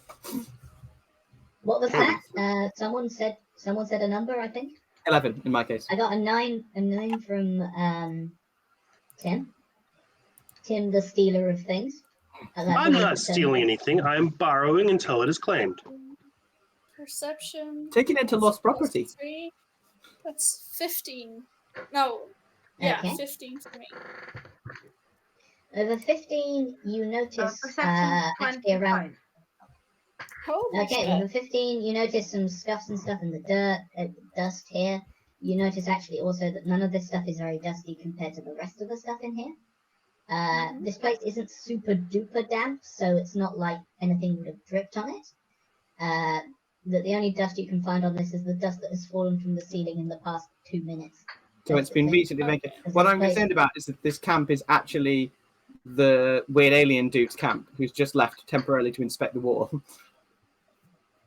And we've just nicked all their Don't stuff. know. But with a 25 be. combiner, there are some footprints here that look like they could well have come from the creature that you just saw, the weird eyeless thing. There are some. It looks like a creature with feet very much like it, and not like an urchin that's been pacing in here. Pacing. Back and forth. Yep. Pacing? As in, walking back and forth. Yep. What do I Walking need from to one roll side to the other. to- Pace, pace, pace, pace. To what? Examine if it's a particularly like see- is it an ominous pacing? Ominous Roll pace. sense motive on these footprints. No, to see, like if the footprints go into some a direction from there. Yeah, no, I'll give you this for free. They go out the door you just came through, and then they go round and then back into the room with the table in. No. How did they get into this room? In the other direction. Yes, thank you. These- That These thing. footprints seem. You these know, they footprints go seem but to in start reverse. here. This place seems to be the source of any footprints, actually. You sure we're not just nicking that then guy's stuff? She will just run back to where they came from. What do you mean? Oh. You're where they came from. Just Are you following Oh, sorry. the name. Back here? Yes. You go Back to the to where you South run up, is actually being stealthy. Fishy, where are you going? Oh, you run for up fuck's sake. to the creature, which is here, and you yell at it. You ask it if it's the person whose this bag belongs to. I guess. Hi. Are you Demetalios? Are you the backpack, is it yours? We are not. The backpack? Yes, that is one of the wanderers. It brought it here. Okay, who are the And wanderers? then Okay, left. hi. Also, hi, I'm Bombina. You are Oh, now Bombina. the place. That is Bombina. We have noted. Hello. Thank you. Nice to meet you. What's your name? Names. This does What not are have your name. names? This Okay, does not have you're name. friends then. Cool. Right, okay. So Fergus You have will now follow questions? Bombina out to see what's going on. As you approach, you can also hear this creature talking in your head in a sort of very level, very quiet, relatively quiet sort of whispery voice. Oh, that's Come, you weird. see everyone else go and talk to this creature instead of you. You don't know if it's seen you Yes. or not still, or if it can see. He's lurking. I would note this creature does not turn its head to address any of you, and it continues to sort of poke at the walls, and occasionally it will pull out a stone, look at the back of the stone where there are sort of markings, and move dust and crud, and occasionally scratch a little bit into the stone before pushing the stone back into the wall, at which point everything in this entire room shakes or just trembles very slightly. And it continues to do that. Sorry, I actually think, sorry, Bombini, you asked a question. Yes, what are the wanderers? Can you tell me? They are things like Are you one of them? No.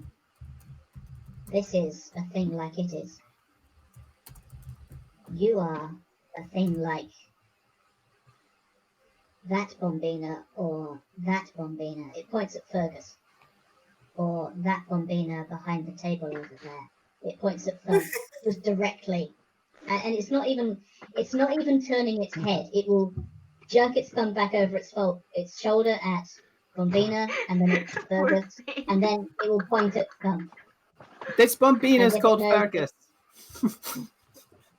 Yes, we unlike you, we have many names. Like every instance, it has a name. Like that's Fergus, and I'm Bombina, and that's Thump, and that's Midnight, and Oh, I think Midnight and Tim are still in the other room. Yes. I don't. You can yes, say you turn correct. up like, oh, that's Midnight. Oh wait, oh, okay, they didn't come with us. Okay, fine. Yeah, she just has a moment of, oh no, Tim, no, but okay. They You just will liked it come. out of the room. What did you expect? They've not followed us. Bombina and Fergus of Bombina and Thump of Bombina and others. That'll do for now. It's close enough. How we have do been you led have to any believe idea that where the finite people are creatures wandering? work. Oh, like us, they come from other places. Via this place. There's This an place interplanar is portal suspended in between this basement. worlds and can be easily accessed by those who know how to step between them. It is arranged in such a way that we can move between places with ease. No, I wouldn't normally disparage the Department of Stones, but for fuck's sake, Department of Stones. What have you done? Now you're getting mad at the Department of Stones No! after the BS of exploring the basement? That was fun! This is bad! There's an interplanar weakness created by this nonsense, and now anything can sodding well pop through. That's no good! Do you know where we wish, but this is a stable place for that sort of travel. Stable, aye. What's coming through might not be stable though. Bombina. The Bombina was speaking. Oh, sorry. This things.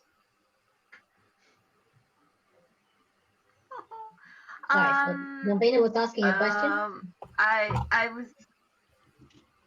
Yes, Bambina was asking a question which left my brain immediately. So I am currently trying to remember. Oh yes.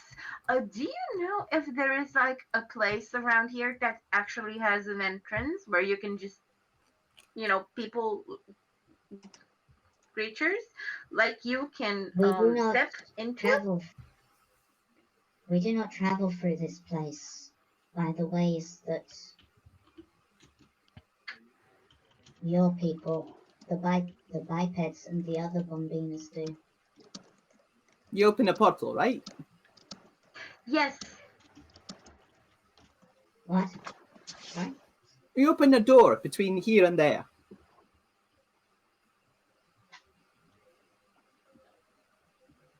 We did not.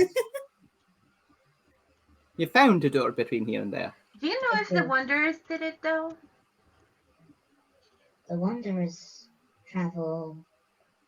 There is one and another of the Wanderers. One of them is knowledgeable to us and understands. The other is unknowledgeable, unknowable, strange, and we cannot see it with our other senses. There's a lot of that going around. We got enough of that. Got one of those in our team. This Do you know has been separated from us for too long, a length of time. This can only barely hear the choir beneath the place the bipeds built. It is disorienting.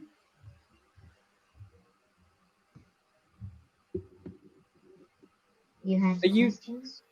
Have you been separated from the rest of yourself?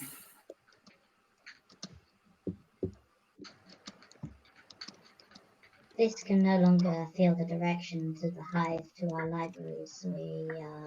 This is alone. Oh no. Where's the hive? How'd you get back? Beneath the place the bipeds built, we think. This normally has external memories, and relying on internal memories is confusing and unclear. The Wanderer appeared at one point, but then returned elsewhere, and the other Wanderer... Yes, it is a strange creature which this cannot see with its other senses. This cannot sense its mind. Is it talking about the river monster? No, it's not the river monsters from here. This is an interplanar entity. It's from somewhere else. Oh no. Do you want to come with us? Like, I don't know how we find your hive for you, but we could be a temporary hive if you want, until we can find some way to get you back to your hive. This doesn't know what to do after This has been repairing the place that the creatures damaged. It trapped us in a room without exits. Uh-huh. And the Wanderers were there for a time. Then how did you exit? We do not know. The topology adjusted for reasons we do not know. World's moved. And we were able to come here to where the stabilization glyphs are hidden. The stabilization? Where? Can you see the stabilization glyphs? And we have been repairing them. Do you need any help? It reaches out to the wall, pulls out one of the stones, and shows you the back of it, where someone has, carved these glyphs, or, part of a magic circle into the corner of it, basically. And it shows it to you. What happens if you repair the stabilization glyphs? I'm gesturing as if you can see what I'm doing. What happens if you repair the stabilization glyphs? This place returns to a predictable place, which is shaped in the way that it is by the magic here. Right. But then... And then will you be able to get back to your hive? No, our hive is elsewhere in this place, but we do not know where. It's somewhere in here. Forgotten. Where is here? The place beneath the biped's place.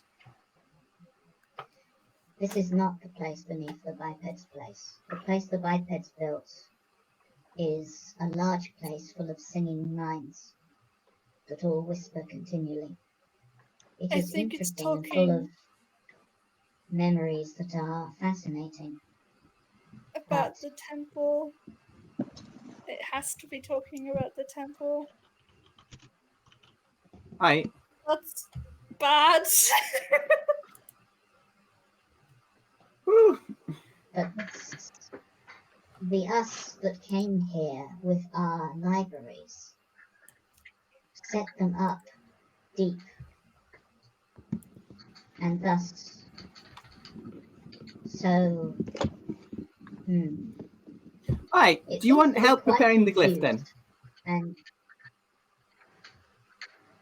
it is repaired. It's done. Ah, great. At some point, perhaps sealing it so that more creatures like those amorphous creatures could not get in would be preferable. Ah, how'd you seal it? But this place has settled back into its normal configuration. That is what the trembling was. Ah, great. What do you want to do now then? This does not want. This is separated. This has never been alone for as long as this has. And this was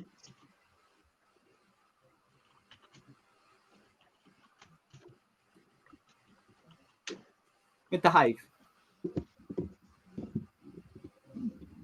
This would not know. This is there is a place where this is gathered. They are where this is gathered, where they are gathered, the other us. But it is a long way away. This would normally travel with its fellows, but this does not understand anymore. Firstly, you're not alone. We're here. I understand you're not completely alone. I mean, we're not the same as your hive, but we are here. And secondly, do you know which direction? Is there any way you can find out which direction they're in? Below the other place? Can you hear them in the distance if you try very hard? Yes. You could go towards them. Distant, but it is on this plane. Right, that's a good start. So if we get you out of this place to the surface above it, can you then go and find them? Could you go towards them? This does not know. Hey, it's worth a shot.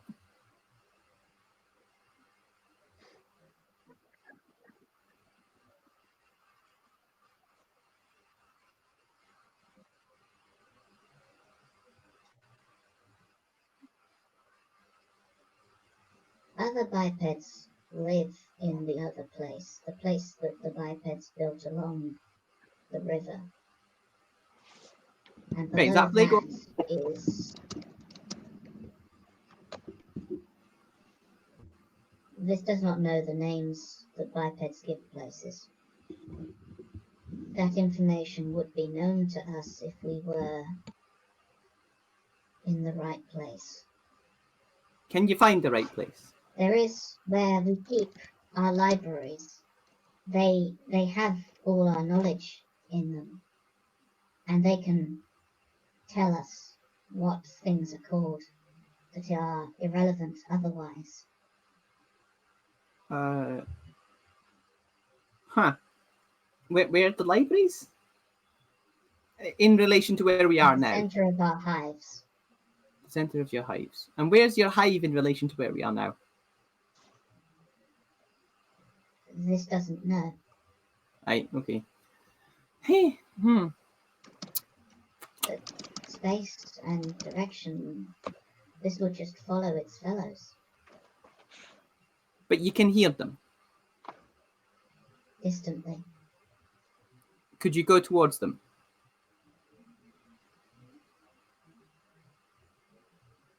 Perhaps if it was closer.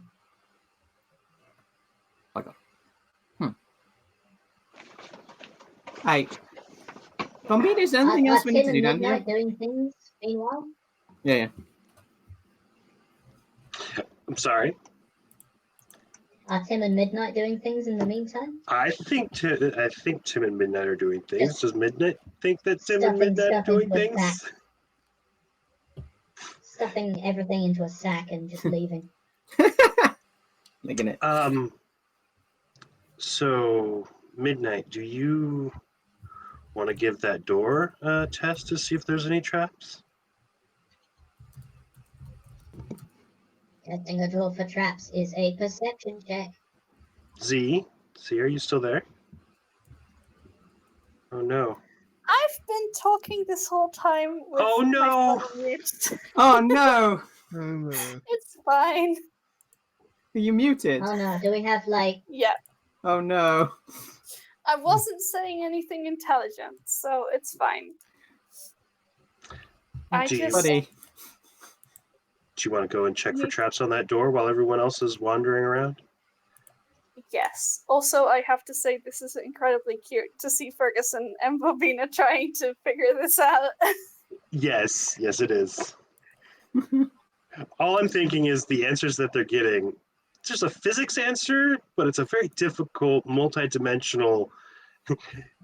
Their hive or their library is somewhere nearby, but also very far away because it's in a different plane. I know it's in a different plane. Fergus knows it's a different plane. He's just trying to get the information about, like, if we find you somewhere who can open a planar rift, can we find the right one? Like, can you hear them? Can you be used as a focus to send a planar rift to them? Like, I think it has actually said that its hive is on this plane. Oh, okay, fair enough. Yeah, it did. In that case, like, if we can find somewhere where we can boost its senses so that it can some way to boost its senses so it can hear them properly and get to them. Oh, fair enough. Hey, we can. I have no problem with bringing them back to the barracks and then trying to help them find their library. We will adopt all the NPCs, all of them. 10 to do trap finding on the door. Okay. Did you add your +1 for trap finding? I don't know. It says I have the skill modifier in the list, so I think that is the +1 too. No, you get an extra +1 if it's a trap. Okay, then it's a 11, I guess. As far as you can tell, there is no trap on. You mean this other secret door? Yes, I assume so. Okay. The door is totally safe, as far as you know. Cool. I think it's safe. I think we should just open it. I think you should open it. Yeah. Midnight is gonna open the door. You open the door into a room. A room? Oh no! Into a familiar room. Let me have it. Yay! This would get out more easily. I love this maze so much. This is the best. I'm going to tell you what its deal is at some point, and you are going to punch me.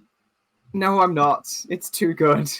FYI, I can't see the stream or the screen that shows me what the map looks like, so someone is going to have to describe it to me.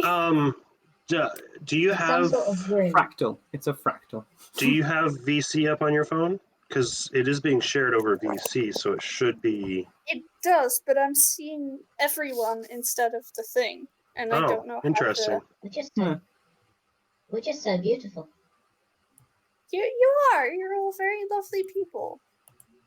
That was a trick. You haven't seen me. I don't show myself on VC. I know you are a lovely person, even if I can't see your face. This is not where this door led to previously. There was Interesting. another hall that went to this room. This is the room. So But right. there was So, retcon. So is this retcon that like no, have it's we not being seen this retconned. before? K2 said You've that seen this we room experienced all of what we did previously, but something was wrong. Okay. Mhm. Okay. And K2 conveniently just I mean, fixed this that with the creature has been others. pulling. Yeah, this We don't creature know is that pulling yet. blocks out of the wall and fixing everything I did wrong. Mm-hmm. Yep. I Isn't that see. But we That's don't know kinda that. cool. We don't know. No. No. Okay, I have Twitch up so I can actually see. That's lovely. Okay.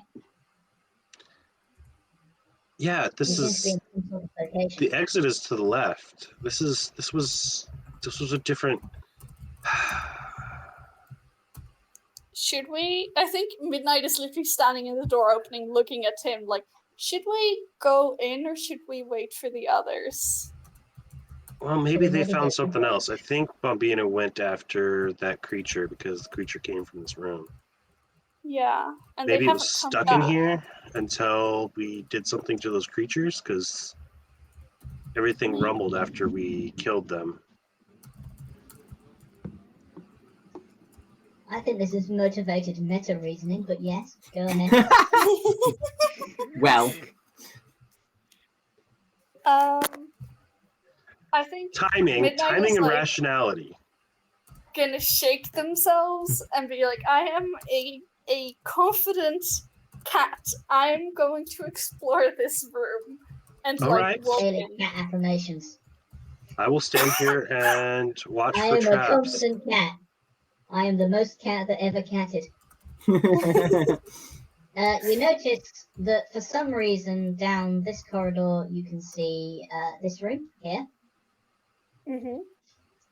So down this corridor by like 1, you can see, actually 2, you can see a room opening out that is the room that had the secret passage in it that led to this place. And if I start drawing this on the map, it's going to turn into a weird mess in about 2 seconds.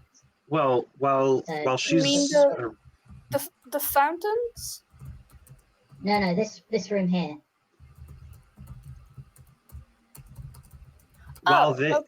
while they're looking down that hall, I'm going to walk out and come back and go through the door and see if I can see them. Like you go back through here and then down here? Yeah, you can. I wave. Oh, that's weird. I assume that's I assume brilliant. Midnight took a torch with them or something. They have dark in order vision. to keep track of that. Oh yeah. Yeah. Wait, do they? I thought Catfoot had low Or light vision. low light. I'll check. Yeah. Low light don't work in no light, as they say. Nowhere. That's you saying. You said it now. I will have you know that this is not a fractal maze. This is a maze by a very specific set of principles that you just don't know. It's still cool. Okay, in that case, And I they've will changed take a bit the since torch. last time. Now it actually does go by principles. Last time it was glitched. Still cool. Last time it ran by principles, but the wrong ones. I will say. I think Midnight is gonna wave at Tim and then go and check the other bend. Up here? Yeah. Cool. That opens out into a. It goes for a couple of steps before opening out into a room with an exit in. That's where we came from. Oh wait. Hold on. Can I remember how to draw this room? Oh right, it's this shape. Doop. The trouble of having multiple shaped rooms that appear at different. I have to draw at different angles. Yeah, I know, it sucks. Yes, I know I brought it upon myself. Shut up. No, I designed this myself, and then I trod immediately on this rake. I am mostly running out of brains, so did we have other things that we were told to do besides kill the rats? We were just supposed to take care of the rat problem, Which I which guess we have done. does it look like there are Demonstrably, more amoebas anywhere? if there is a rat problem, maybe you've dealt with it. Maybe the amoebas ate the rats first. Yeah, it could be.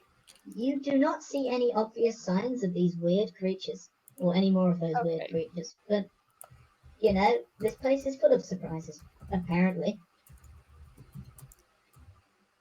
I think we've dealt with the rats. Should we try and find our friends and collect them?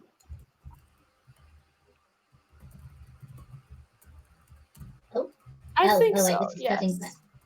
Is this cutting back to the breakout team of Lexi, not Lexi, Bombina, Fergus, and some horrifying creature from beyond the stars? Our new friend. Yes, I think so. I think everyone at the same time goes, it's like the split screen of, maybe we should find our friends again. Maybe we should go and find Midnight and Tim. Where the heck is Thump? Why do you always do this, lad? The one that calls itself Thump is over there, and it points into the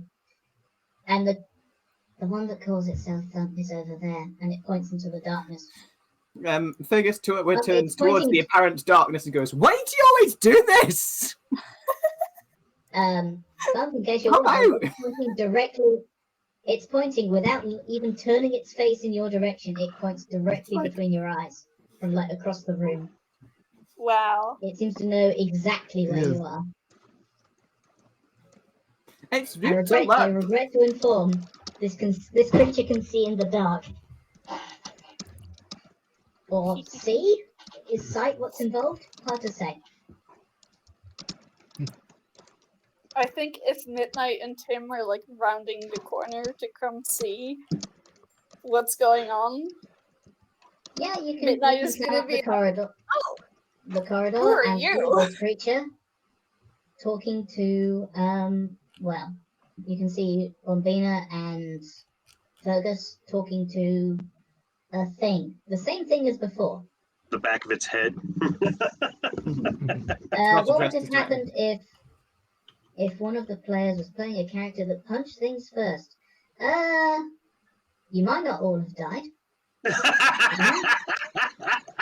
Look, I think this creature isn't particularly interested in fighting you.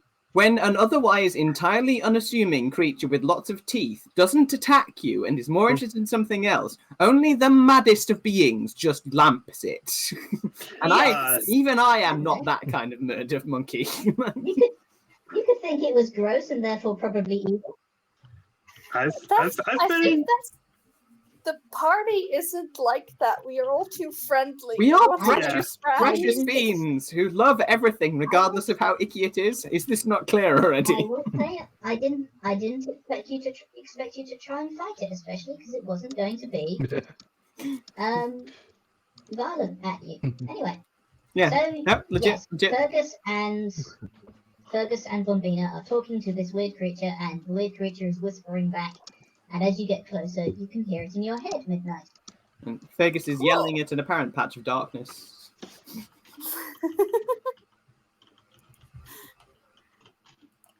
Hey, how do you make the words appear in my head? This does it with its mind. I see. That's really Greetings, cool. Bombina. Wait, does that mean Tim is going to respond to the creature in Tim's head just to see if the creature can listen to such thoughts. Does that mean you can hear what I'm asking right now? Yes. Well, shit. Yes. None of you are strong enough of thought to resist it. Well, that's frightening. When I see what is in your heads. Can I roll One of the wanderers can usually resist it. Sorry? Can I roll a diplomacy check to like introduce myself and like sort of I smooth Sure, over you can- the Bombina. You can roll diplomacy. No one seems to have offended it yet. Although exactly what would offend it is a little bit hard to say. Oh, Yeah. which is interesting. That That's Bombina part of has had why its I'm memory rolling. eaten. It points at Tim. That Bombina has what? That Bombina has had its memory eaten. It is fascinating. Yes. It's been. Eaten or devoured. There are jagged holes whose edges are not properly sealed. I don't suppose you could help seal them.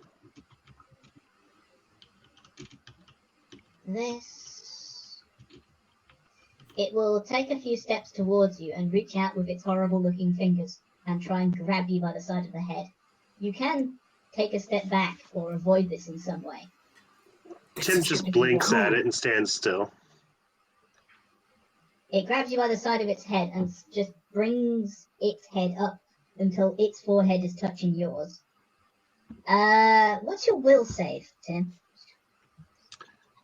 Tim, let's find out what your will save is. I rolled an 4. 18, by the way. +4. Okay. I don't know if you can easily. Okay.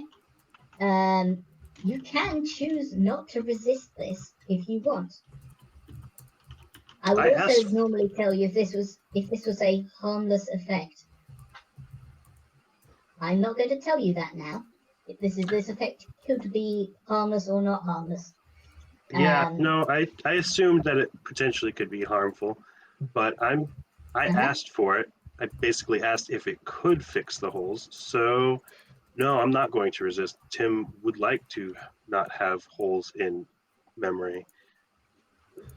You feel profoundly like something sticking its fingers in your brain and maybe wiggling them around a bit, which again, in a real brain wouldn't feel like anything, but it feels like we're being lightly blended in the sort of thoughts department.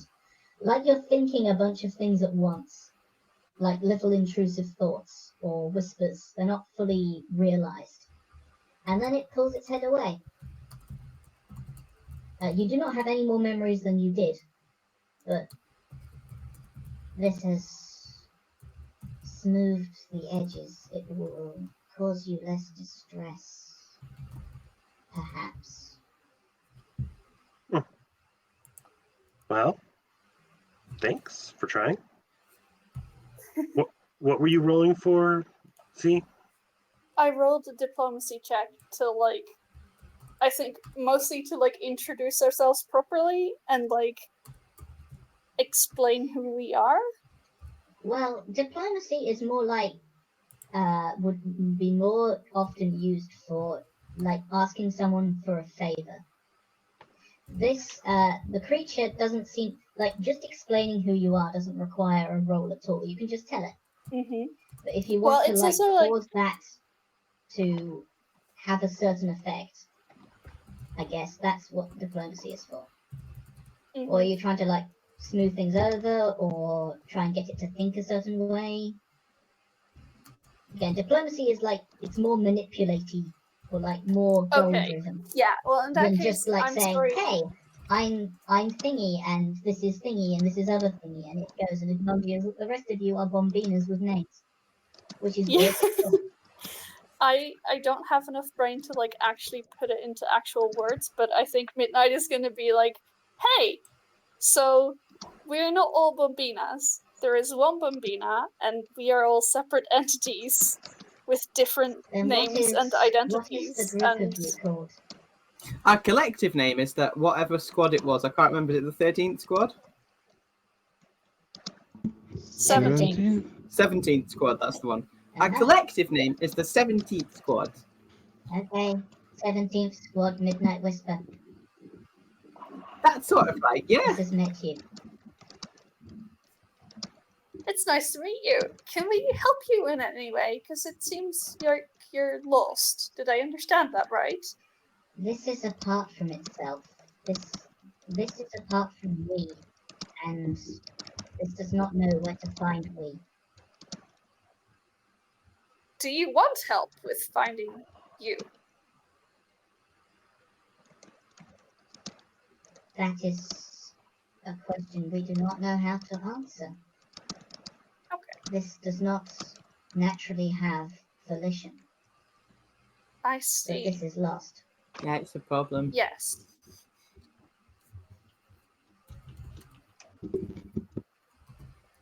I think Midnight is going to then, like, suggest that they come with us. Yeah, And, I will help like- suggest. Absolutely. Yeah. And Because, and then, like, because we've The I creature guess seems to be solved following the you. rat problem, we could go and take our friend upstairs and out of this weird liminal space. Uh-huh. Is there something that we should call you? This does not have a name. How about Havy? Let's go with Havy.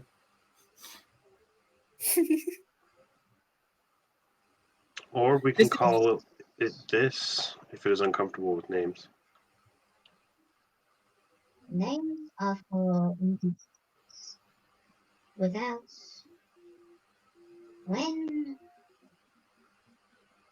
when a this acquires a thought of its own, it is an individual and gets a name. Yes. Oh. So maybe we need to encourage this to get a thought of their own.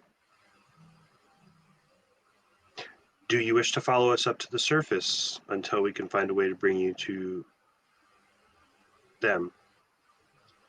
This Well, is not- it's just this said does that not it doesn't even have its own volition. volition. This will follow you if you wish. Sure. Yes, we do. Mm-hmm. Yep. All right. Okay. So we'll just head back to the The stairs. horrifying looking creature, I will say, I'm just going to very carefully say that this creature looks very weird even by the standards of the people who live in this city. Mm-hmm. Starts following you. Mhm. You might want to consider like a hat or something. That's just distracting. A hat. You want Fergus's hat? actually- I will give it. actually, I will give is this there- Fergus's hat. Yeah. Z, that was my alarm to remind you that it is 15 minutes to 8, or someone wanted an 8 o'clock reminder. I think it was for meds for Cat. Yes, I have done that. Thank you very Okay. much. Oh, right, no, Um, 8 p.m. my time. We already had the break then. Don't worry. Yes. Oh, no, I was talking about, Okay.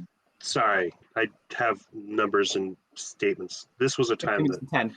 Z wanted to Oh, remind me. Yes. quarter to the And end. it is quarter to 10 now, so we probably need to wrap up soon. Yeah, Yeah, Is my there- brain is definitely running out. Is there a blanket large enough for this creature inside the bag of holding? I'm going to think about And blanket. there are, yeah. You could probably find something, and with, I would say, a disguise check, perhaps. You could probably, like, cinch it up in such a way that it will merely look like this horribly deformed person, maybe. Does my diplomacy come in handy there then? Since that is sort of No, disguise is a different skill, but good try. fair. I Does guess anyone have- diplomacy would be convincing other people that this is a totally normal creature and nothing is wrong. Yeah, no, is that, there that would work. is you could also maybe there ask it to hide itself in some way. Yeah.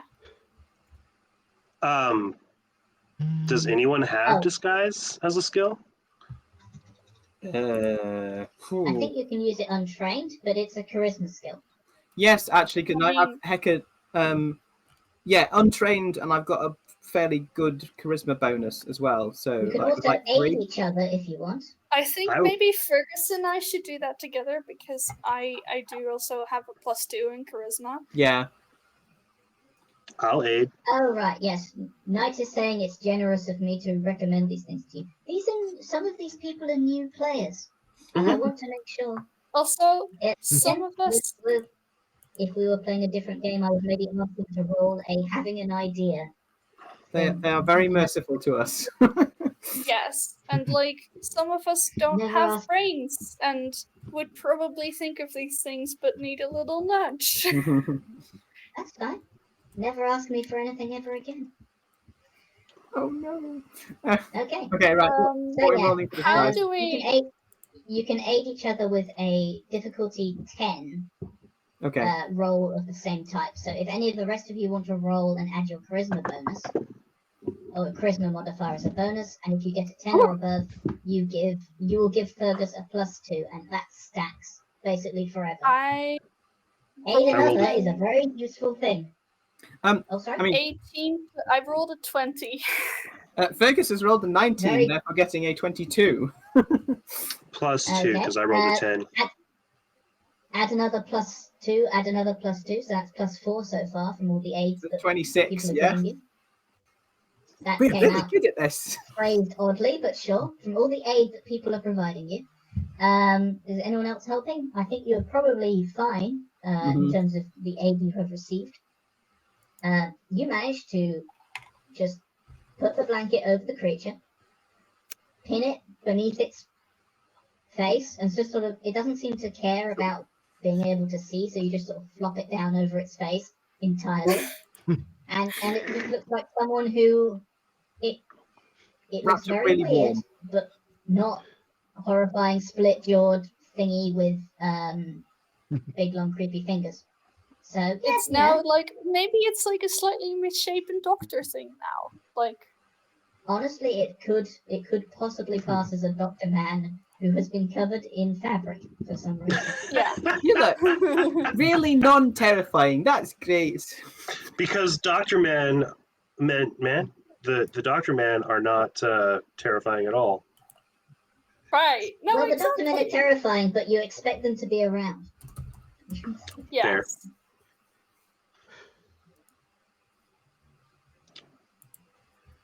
Okay. Is this a good moment to wrap up before we head up, or do we want to?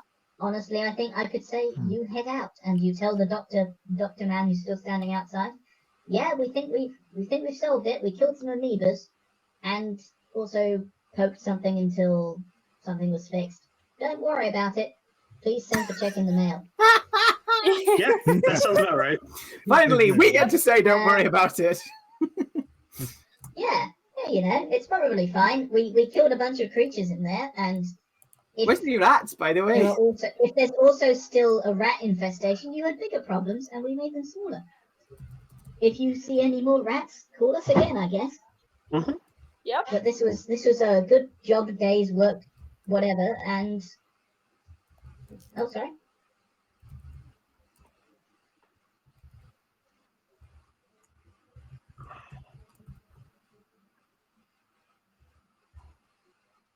I Okay, wait, there's stuff down there? We don't even store stuff down there anymore. Right?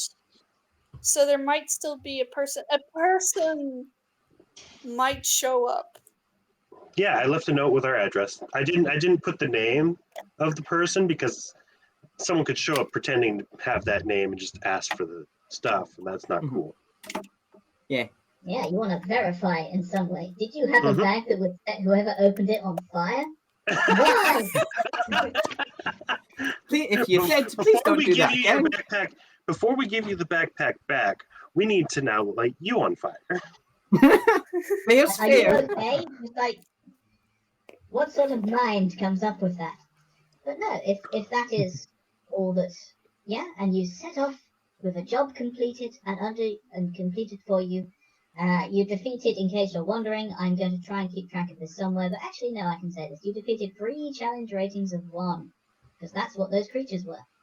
And that is, hold on, I'm going to look in, where did I leave the piece of paper? Did I just, The internal song of the Amoeba. GM. Where did I leave the folder? Put the thing in. Where did I leave this information? You receive, for defeating 3 of these creatures, 1200 XP divided between you all. Please do that maths yourself and tell me when you level up. What? Okay, I'm actually gonna keep track of that somehow. You can put it in the channel, maybe in the Discord. Yeah. Then someone will have to tell me when I think level I'm up. going to run you on the I think I'm going to run you on the fast experience track in case you're wondering, because I think that's more interesting because I don't run much combat, and that makes everything work quite nicely. Anyway. That would be 240 each, by the way. Okay. How much is it to the next I level? can do maths. I think the next level is like 1,000. 1,000. Okay, so we're nowhere near them. That's fine. I don't know what the fast track is though. Fast track. I think it might be like 500 or something. Oh, might be about halfway there. It sounds fast track like something to second. you can Oh do no, off sorry. screen. The fast track to second level is 1,300. Okay, so it'll be a good while yet. Are you only giving experience based on killing creatures, or are you also doing it based on events/quests done? I would say that talking to a creature until it stops hitting you is also defeating it for the purposes of this.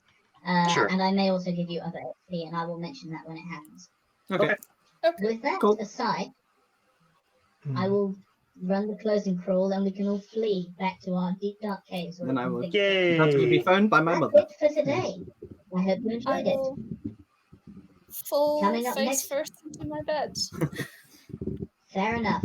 Coming up next week on Hit Plays is whatever's coming up next on Hit Plays. I should really look this up before. The final session of Drut's Witcher one shot. Oh, Cool. okay. Awesome. Some of our players are also streamers. You'll start saying people's names in the chat, and the chat bot will tell you who they are. Please plug your streams in the chat, and I think everyone here streams including me, and except maybe some of the others. Anyway, not the point. Yep, Chrono's on it, pressing buttons and shouting people out. I've got one now. If you like what you do, you can get involved by following us and by donating! !Donate for the link. We also have a Discord where streamers and gamers can chat, plan, and support each other. !Discord will get you the link there. Thank you again for watching, and see you next week. Bye. Bye, everyone. Bye. Bye. Presses the button.